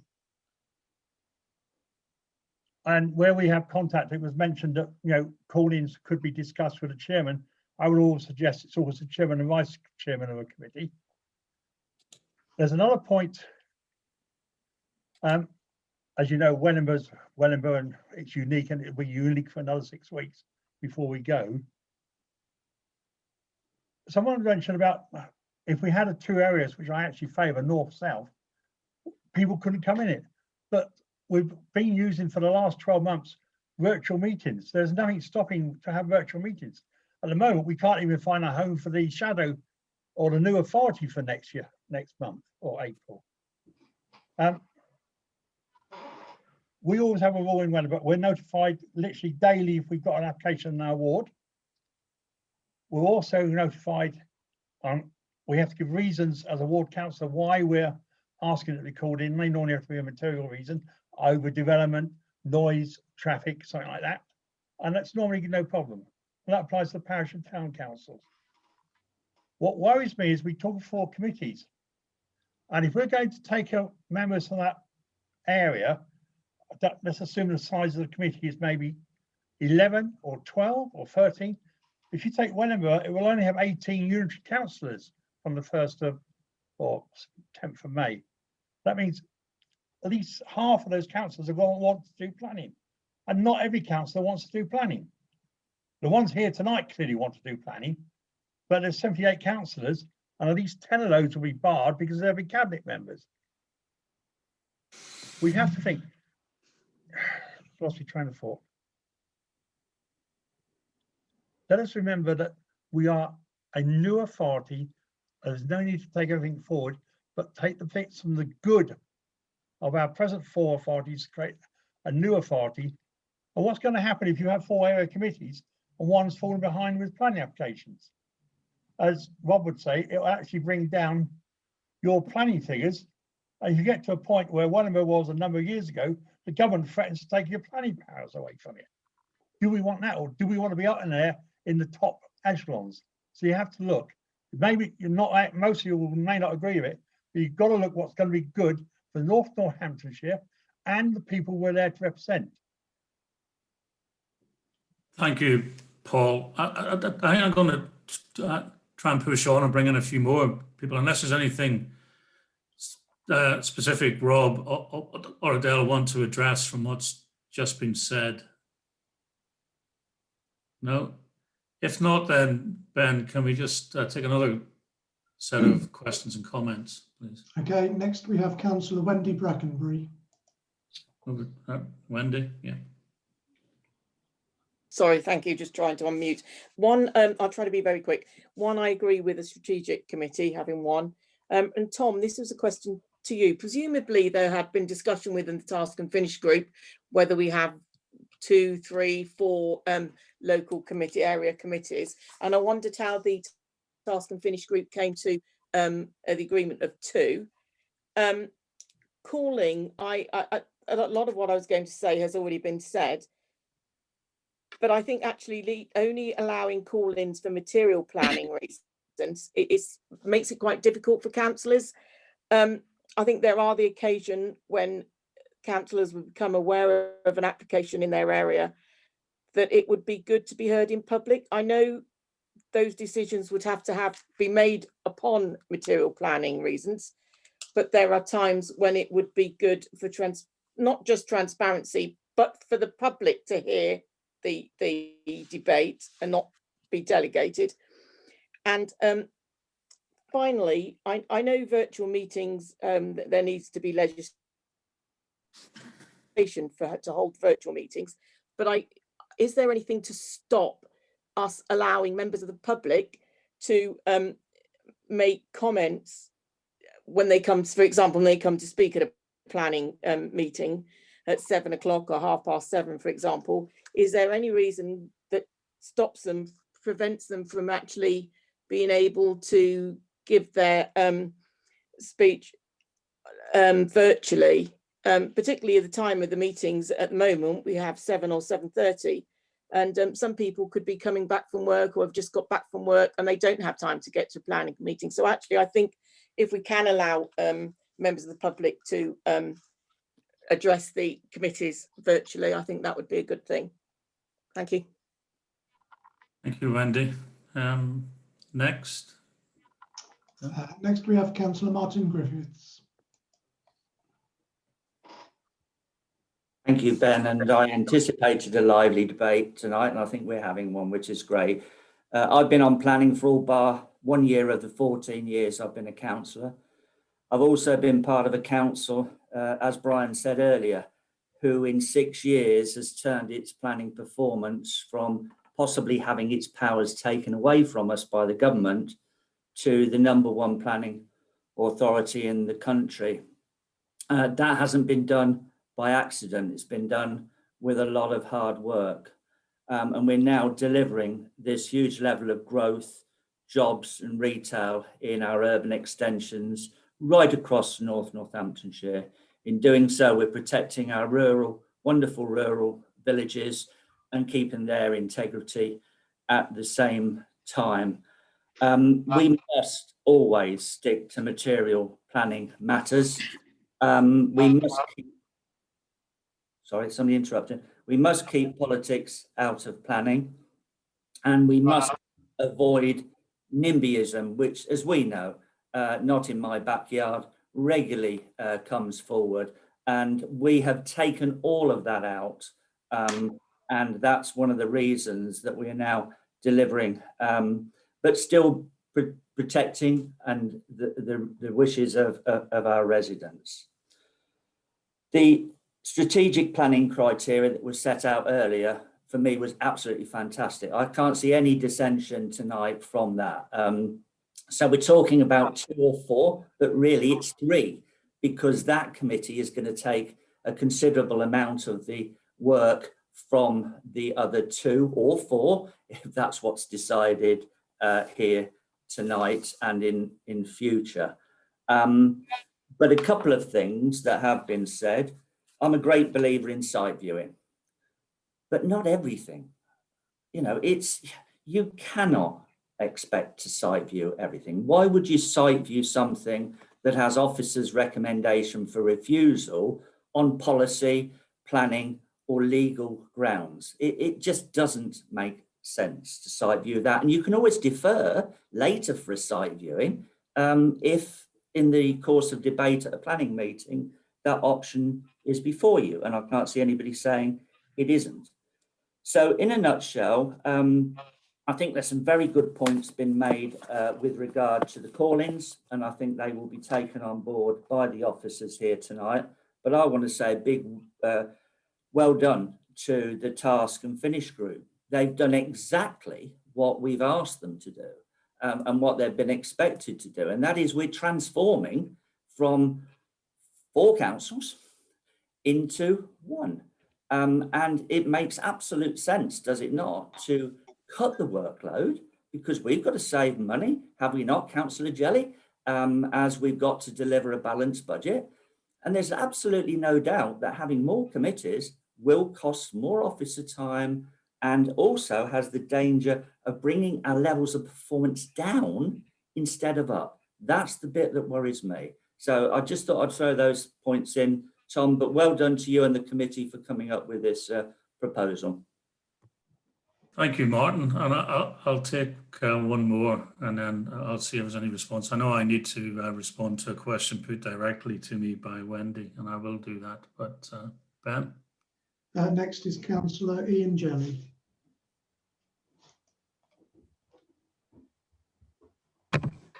Yeah, thank you very much, Chair. And thanks to all the members. I think you've taken a lot of what I was going to say, first of all. But I'm Councillor Ian Jelly from Kettering Borough Council. I'm Deputy Chair of Planning Policy. I've sat on the Planning Committee for the last 10 years and Planning Policy for 8 years. I'm also the Shadow Executive Member for Revenue and Benefits and the Budget for the new council. So I do have a vested interest in planning, obviously. I think the proposal tonight is much along the lines of what I thought it would be when I sat thinking about it. I'm quite comfortable with what is being proposed, and I think it makes absolute sense.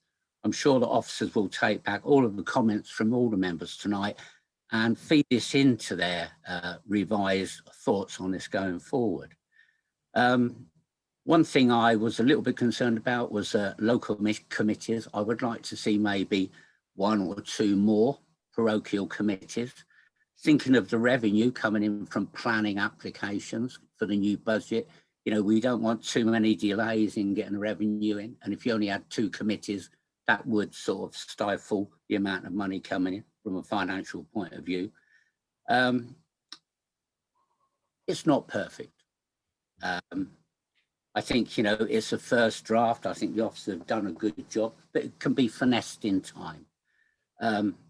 We have to adapt to the changing climate and development of the new council.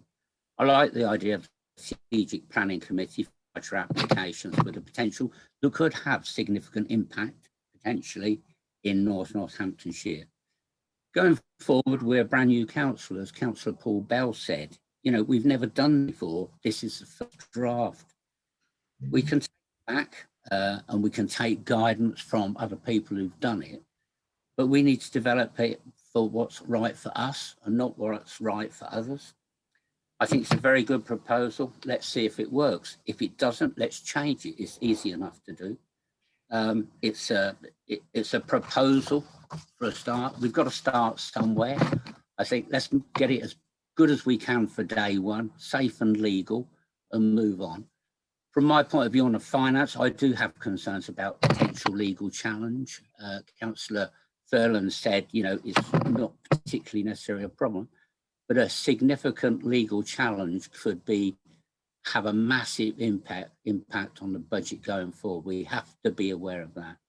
So from my point, I'm happy to see what the officers come back with after this meeting, give them the chance to review the proposal and come back to us. I think it's been a good debate. I thank the officers and the Task and Finish group, all of the work they put into this. It's a real credit to you. And I think we've got a really good basis to take it forward. Thank you very much, Chair. Thank you, Ian.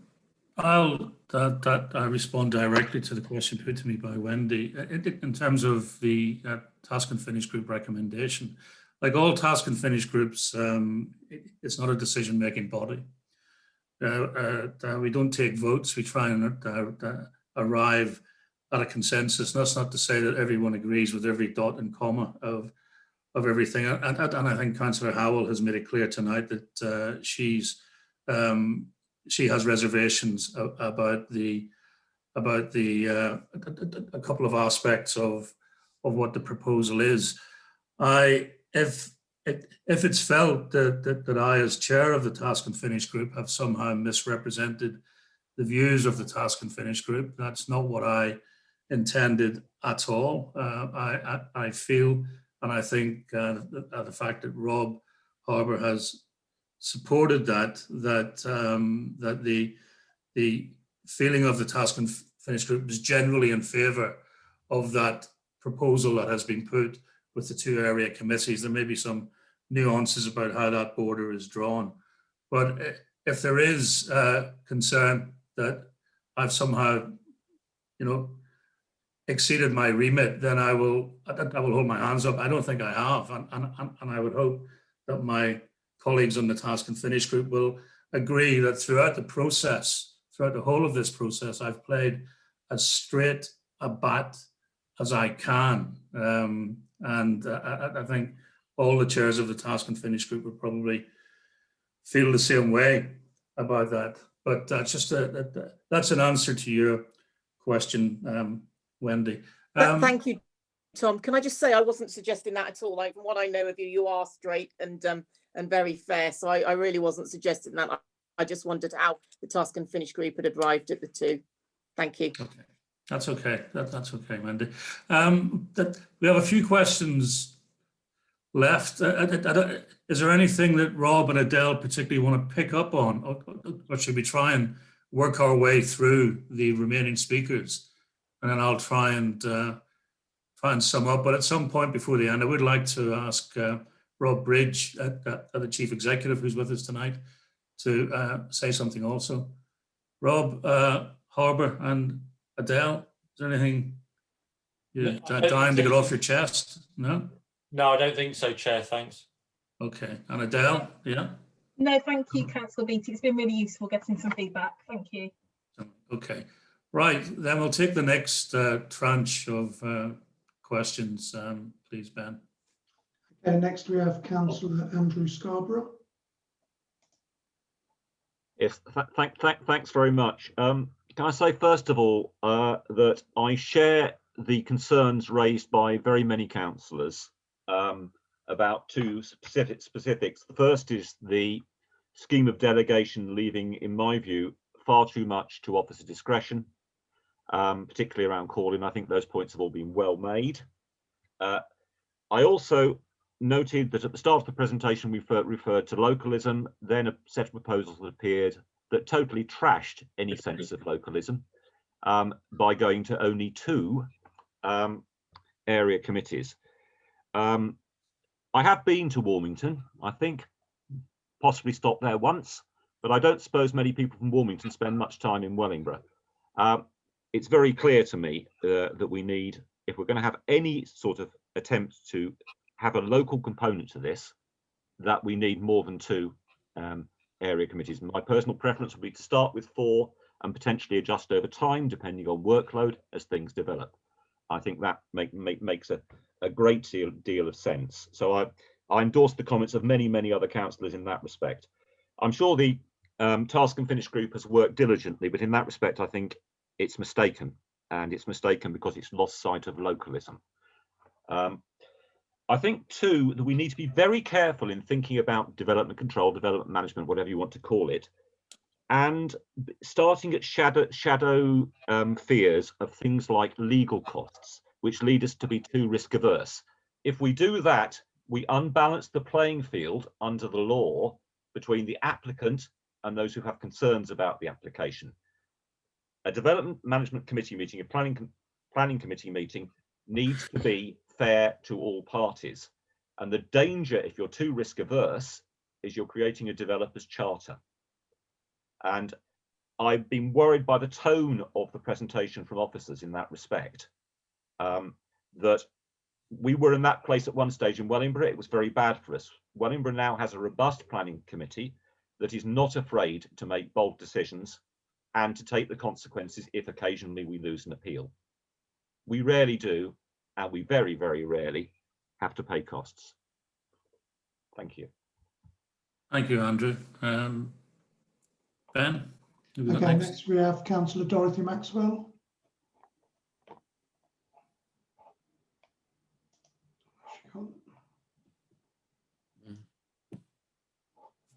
You're muted, Dorothy. Sorry about that. I'm Dorothy Maxwell. I've been the councillor for the last 6 years, but I haven't actually been part of a planning group, only someone who actually speaks on behalf of the residents.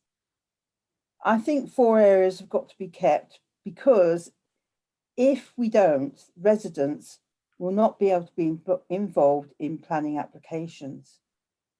So my next point is it that the officers tell us what to do, leaving the residents out of the loop? It is about Localism Act 2011. And I think if we don't look at the local aspect of councillors understanding the area, then we are not actually meeting the needs of the residents. And lastly, if you've actually been part of a Zoom planning meeting speaking in, you could actually be there for 1 hour on the telephone waiting to speak.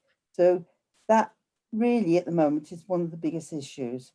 And I hope that the officers are listening to the councillors. Thank you. Okay, thank you, Dorothy. Next, please, Ben. Next, we have Councillor Ash Davies. Thank you, Chair. I'd just like to concur with Councillor Brackenbury's point about how we incorporate some element of virtual. Clearly, if it's a legislation issue, I'd like to hope the government embrace the technology we've all grown used to this year, because obviously post-COVID, it's going to remain popular and probably will grow in popularity. A lot of people who perhaps live 50 miles round trip to come and speak to a meeting, let's give them the option to video call. There's nothing stopping us now from having that broadcast in the council meeting on the big screen. And obviously it just strikes me as a no-brainer, and I'd really like to see either the YouTube stream retained or some form of webcast, so we can retain that transparency and keep that audience which has grown. I've noticed that a lot more people are watching the YouTube stream. That's a good thing in my eyes. Let's retain it and push for that if we're not able to currently. Thank you. Thank you, Councillor Davis. Ben? Councillor Greg Titcombe is next. Thank you, Chair. I think just about everybody's hammered more questions off. I will pick up on Councillor Jelly. He's had a good start. We have to start somewhere, and that's a good point.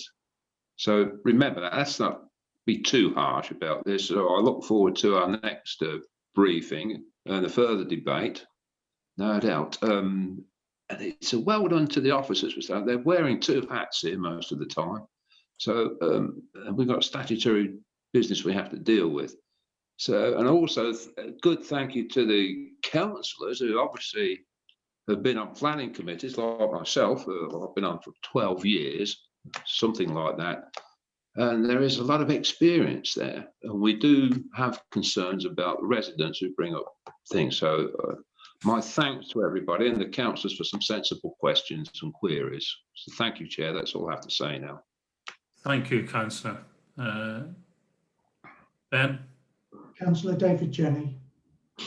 Thank you, Ben.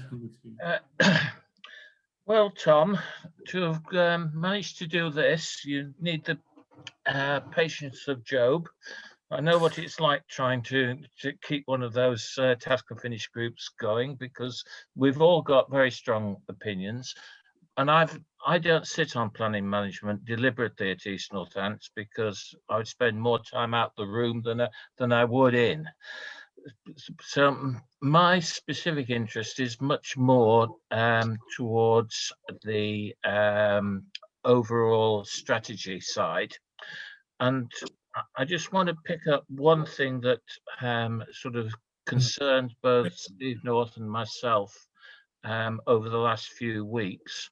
We're not sure exactly where we are with the locality of the Joint Planning Committee.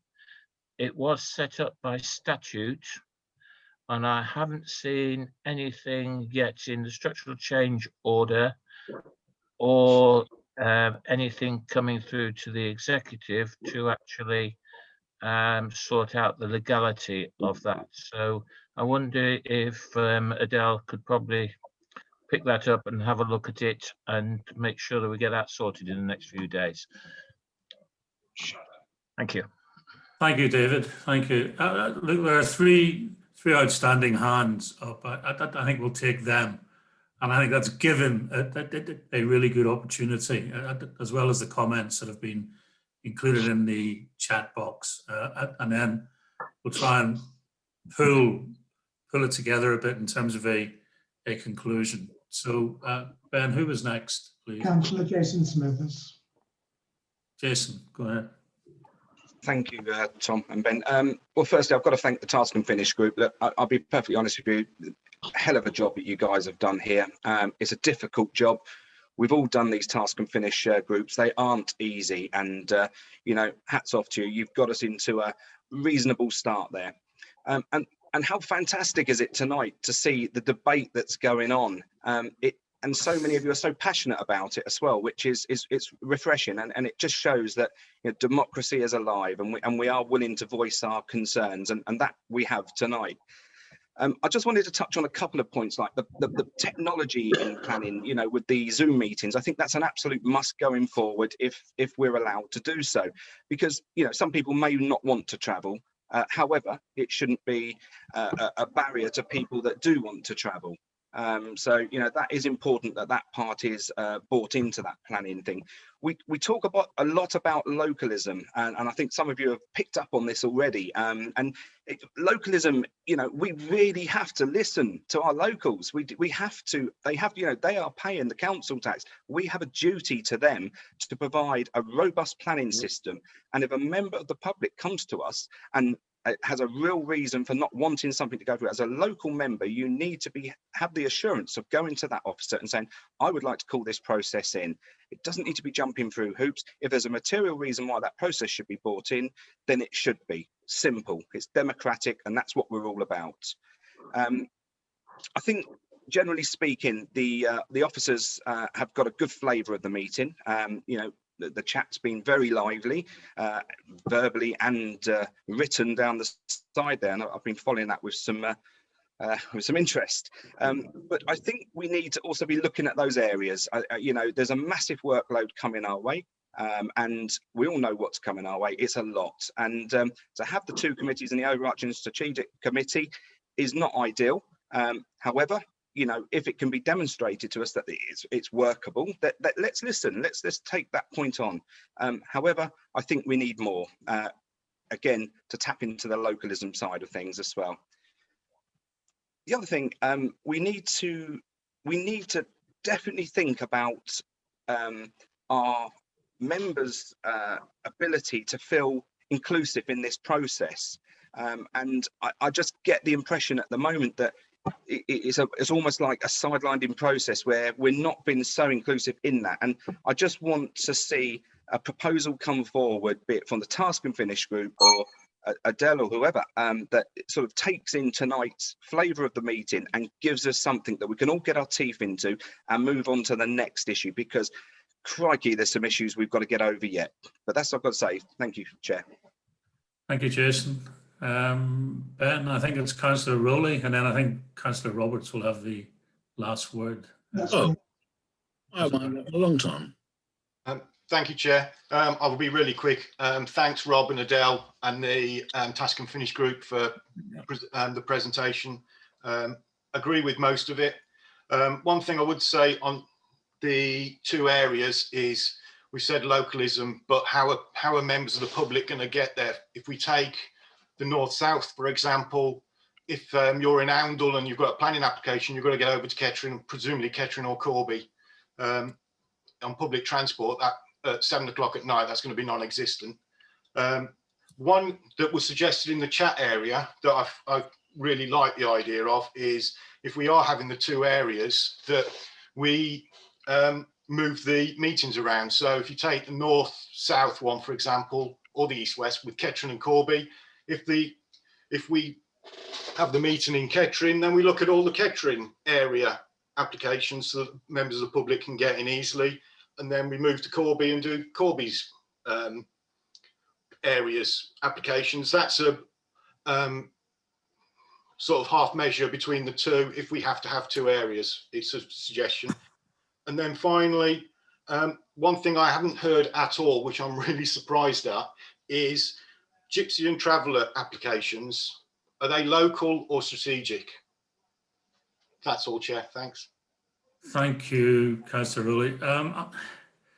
I did say at the beginning that if councillors wanted to speak, they should raise their electronic hand. Now, I know Councillor Hughes is neither muted nor has he raised his hand, but he did interrupt there, and I think he wants to speak. So go ahead, and then we will take Councillor Roberts. Thank you. I did raise my hand some time ago, but perhaps it wasn't seen.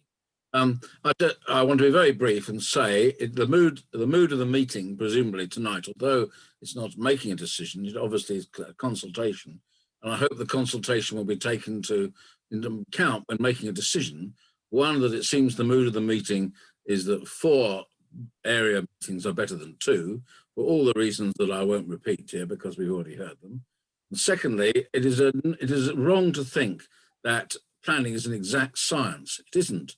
For example, how much weight do you give to a neighbourhood plan against something else that also we can produce as a planning applicable thing? There's not very often there are choices between the various so-called material considerations, and that is when, especially, they'd ought to be called in. And I think it's wrong that only one councillor and one officer can decide. If the members have some justification, obviously, not just a flippant one, but justification like that for calling something in, they should have the opportunity to represent the people, because after all, we're all there to represent the people. And as Councillor Smithers has rightly said, the people need to see that we are representing them.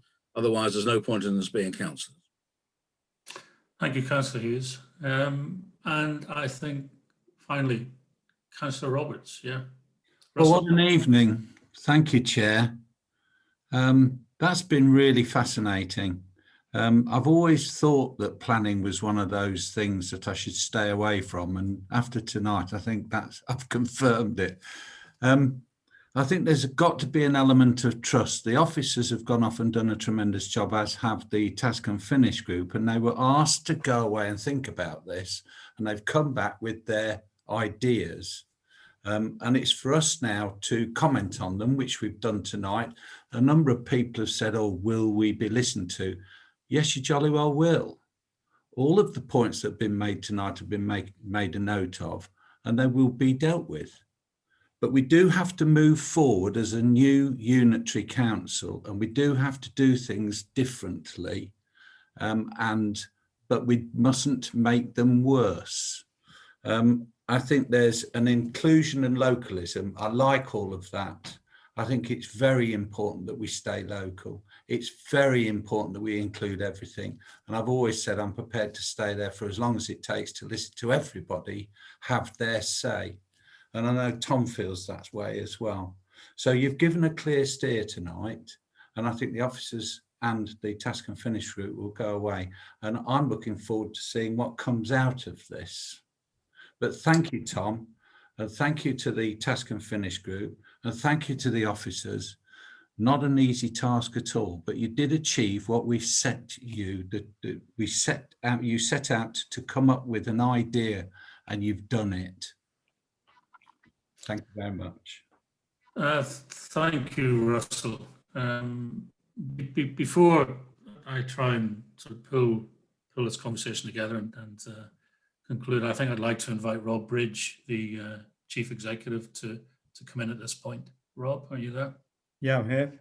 Thank you, Tom, and hi everybody. And sorry that once again we're looking at each other across screens rather than in a room, which would be much more enjoyable for us all. I think there's a few things I wanted to pick up, and I've deliberately sort of sat in today's session because, for your information and my background, my grandfather was a cabinet chairman, leader of Huntingdonshire District Council for many years, and while I was growing up, I heard him speaking to many residents, talking to them about their planning applications, getting involved at parish and town level, and understand how important it is to you all as to the rest of the officers. So I thought it was important to listen and hear what you had to say. So I want to take two things separately and then just talk about where I think we are. So there's a lot of comments made about the virtual meetings, and I just wanted to add, I think that the Secretary of State is beginning to realise there is quite a swell of opinion that they are working well, and they should be revisiting it, especially with where we are in the pandemic. So we are making those points. Every council across the country and the LGA are making those points. And I think it would be good for democracy if that could continue beyond whenever we get back to a normality. So I think it's important to note that. I think also, that idea of broadcasting meetings, which was mentioned by one councillor earlier, is also a good idea, and something that I did in Welwyn Hatfield, where we had everything from council and planning and cabinet streamed live. So if people didn't want to come, they could still see what's going on from a democratic point of view. So I think that's something we need to look to. I'm not even going to ask about where we base ourselves. That's for another day. But what I really wanted to say to you is that I've seen some points in the chat and points made, and I really want to say this to you as your Chief Exec. We are not going to try and drive an officer-led authority. I really want to make that point to you. That is never how I've operated as a Chief Exec at Welwyn Hatfield or as a Senior Director at Fenland District Council, was where I was before. We were very much here to do for you. You set that priority, you set that plan of where you want us to go, what you want us to do. We'll provide you professional advice, just like Rob and Adele have gone through with you today. We'll now go away, we'll look at that, we'll work with Tom and the Task and Finish group and come back to you with proposals that hopefully will be more in line with that, really helpful feedback. And I must agree, your debate, your questions, the things you've shared have been really helpful, but we'll never ever come across, while I'm your Chief Exec, as an officer-led authority. And if you feel that, just let me know, because actually then I can talk to the colleagues and make sure that isn't the case. But look, it's been a long evening, but a helpful evening. I just wanted to make that point to you because I haven't had a chance to really talk to many of you since I started.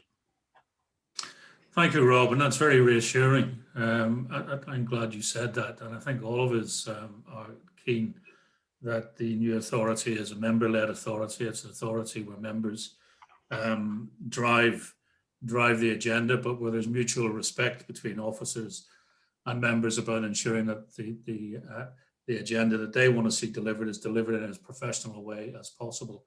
and that the advice that officers give is timely, professional, and accurate. And if we can achieve that, we'll be doing well. I don't know whether Rob Harbour or Adele have any final words they want to say, or whether they've picked up enough from the discussion. I know you've been furiously making notes. So now's your chance. Is there anything final either of you would like, or both of you would like to say?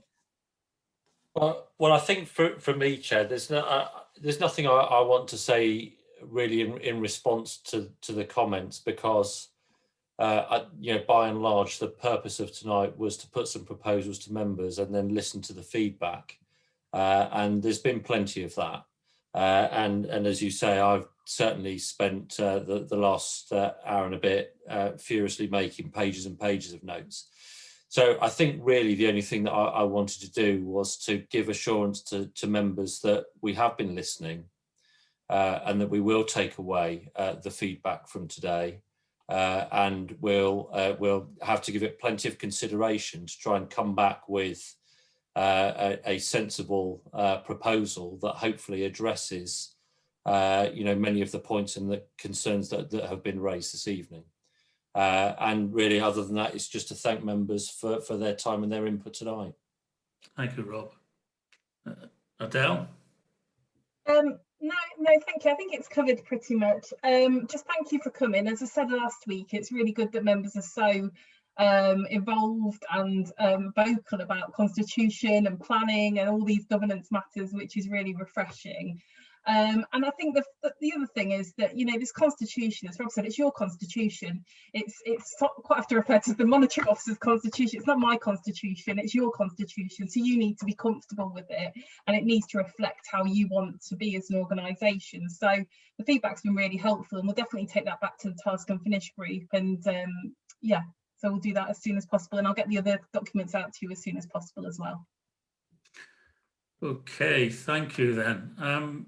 Look, I began this evening by saying the presentation that was going to be put in front of you was one that was supported by the Task and Finish group. It certainly had my support as chair of the Task and Finish group. It's clear that there were differing opinions within the Task and Finish group, but the consensus had been that was the way forward. And I still support that from my own position, and I speak individually here rather than as chair of the Task and Finish group. My own position is in support of the two area committees. I think we're creating a new council, and I think it needs to be reflective of the fact that North Northamptonshire Unitary Authority is a new authority. But I've listened to the debate, and it would be foolish of me to deny that whilst there were strong arguments both ways about the number of committees, I think it was clear that there was a majority of people who indicated that if we want to reflect that localism, which is important, then more than two committees was what people were saying. And I think that it would fly in the face of evidence to say that that wasn't the majority view. So that will need to be thought about. I think there were very strong arguments in favour put by others, people such as Councillor Jelly wearing his budgetary hat, who always has an eye on the pounds, shillings and pence, for those of you who remember older money, like me. In terms of what that might mean for that resource going forward, there is a lot to consider, as both the Robs and Adele have said. That we will take on board the comments made tonight. There will be that will be fed back in to the Task and Finish group, and a further proposal will come forward. Can I just ask? I mean, I'm not entirely sure myself outwith of what we in the Task and Finish group will do. What will happen once the Task and Finish group has met again? Will there be another opportunity such as this to consider revised proposals?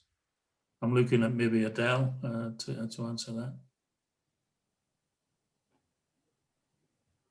Sorry, Councillor Beattie. I've got an unstable internet connection. It cut out just at that minute. I'm asking Adele, I mean, out with what we will do on the task and finish group. I mean, clearly you and Rob will take cognizance of the issues raised tonight and come back to us at the task and finish group. But what happens after that? Is it anticipated that we have something similar to this? What's the next step, I think, in terms of where we take it beyond the task and finish group? Yes, Councillor Beattie. So I'm just looking at the diary, which is, you know, we're fast approaching the authority meeting. So send out for the authority meeting is on the 16th, well, 17th of February. So we have to have papers in by the 16th. So we have only got the rest of this week and the start of next. So we'll have a task and finish group. We'll take into account proposals, and then we'll have a discussion about how we have a meeting or how we make sure that we feed back and get additional comments from members. So it'd be worth a discussion as a task and finish group, but making sure that we feed back to members prior to that deadline, so that we can still get some more feedback from members. We'll have a look at it as a group, if that's all right. Yeah, that's fine. And I think I've just seen a comment from Councillor Smithers that it would be important for that to happen. Okay, look, can I think, and again, Andy Mercer in the chat box has just said if necessary, we could have a daytime meeting. Well, the task and finish group does meet during the day already. In fact, it's been meeting twice a week during the day also. But yeah, we will look at that. We understand that there is a ticking clock, but there is a need for members to ensure that their voices are heard and reflected in any proposal that goes forward for decision. So can I thank everyone? Tom, could I just say, Tom, I do apologise for butting in, but whatever we do, I think we're never going to actually get to a finished article. I think this is going to be under review for a very long time. It's going to be a living document. So we're going to get as close as we can. And I'm sure all the officers and everybody's taken note of what's been said. And there's been some really excellent points made, and we will try and address them. But it's not going to be perfect. I think we've got to accept that. Yeah, I mean, I think that was the point. I think that was made also last week at the Constitution meetings, that the document is a living document. It will change, and I think all of this will change with experience as we move through and as we test things and we see how they work. So that's a good point. Thank you, Russell. I thank you for coming in and saying that. So without further ado, can I once again thank everyone for their attendance. Thank you for the very full contribution from members. Some very interesting comments and observations, useful questions also. Well done. And thank you, and can I wish you all well. Chair, could we have a copy of the presentation, please? Yep, I'm sure Rob can. Is that something we could arrange for everybody? Councillor Beattie, I can perhaps help with that. So yeah, so tomorrow I said that I would send out the constitutional presentation, some FAQs, the meeting procedure rules, public participation rules. We also said that we would send out the slides for this, and then we'll also send out the link for the recording for this for those members that couldn't make it tonight because of town and parish meetings. So lots of documents to keep you busy for the end of the week. Lovely. Thanks Okay. for that. Okay, thank you. Lovely. All right, I think for the third time I'll try and close this meeting. So, thank you very much, everyone. Thank you. Thank you, Tom. Thank you, Tom. Good night, everybody. Good evening, everyone. All right, everybody. Thank you, Tom. Thanks, Tom.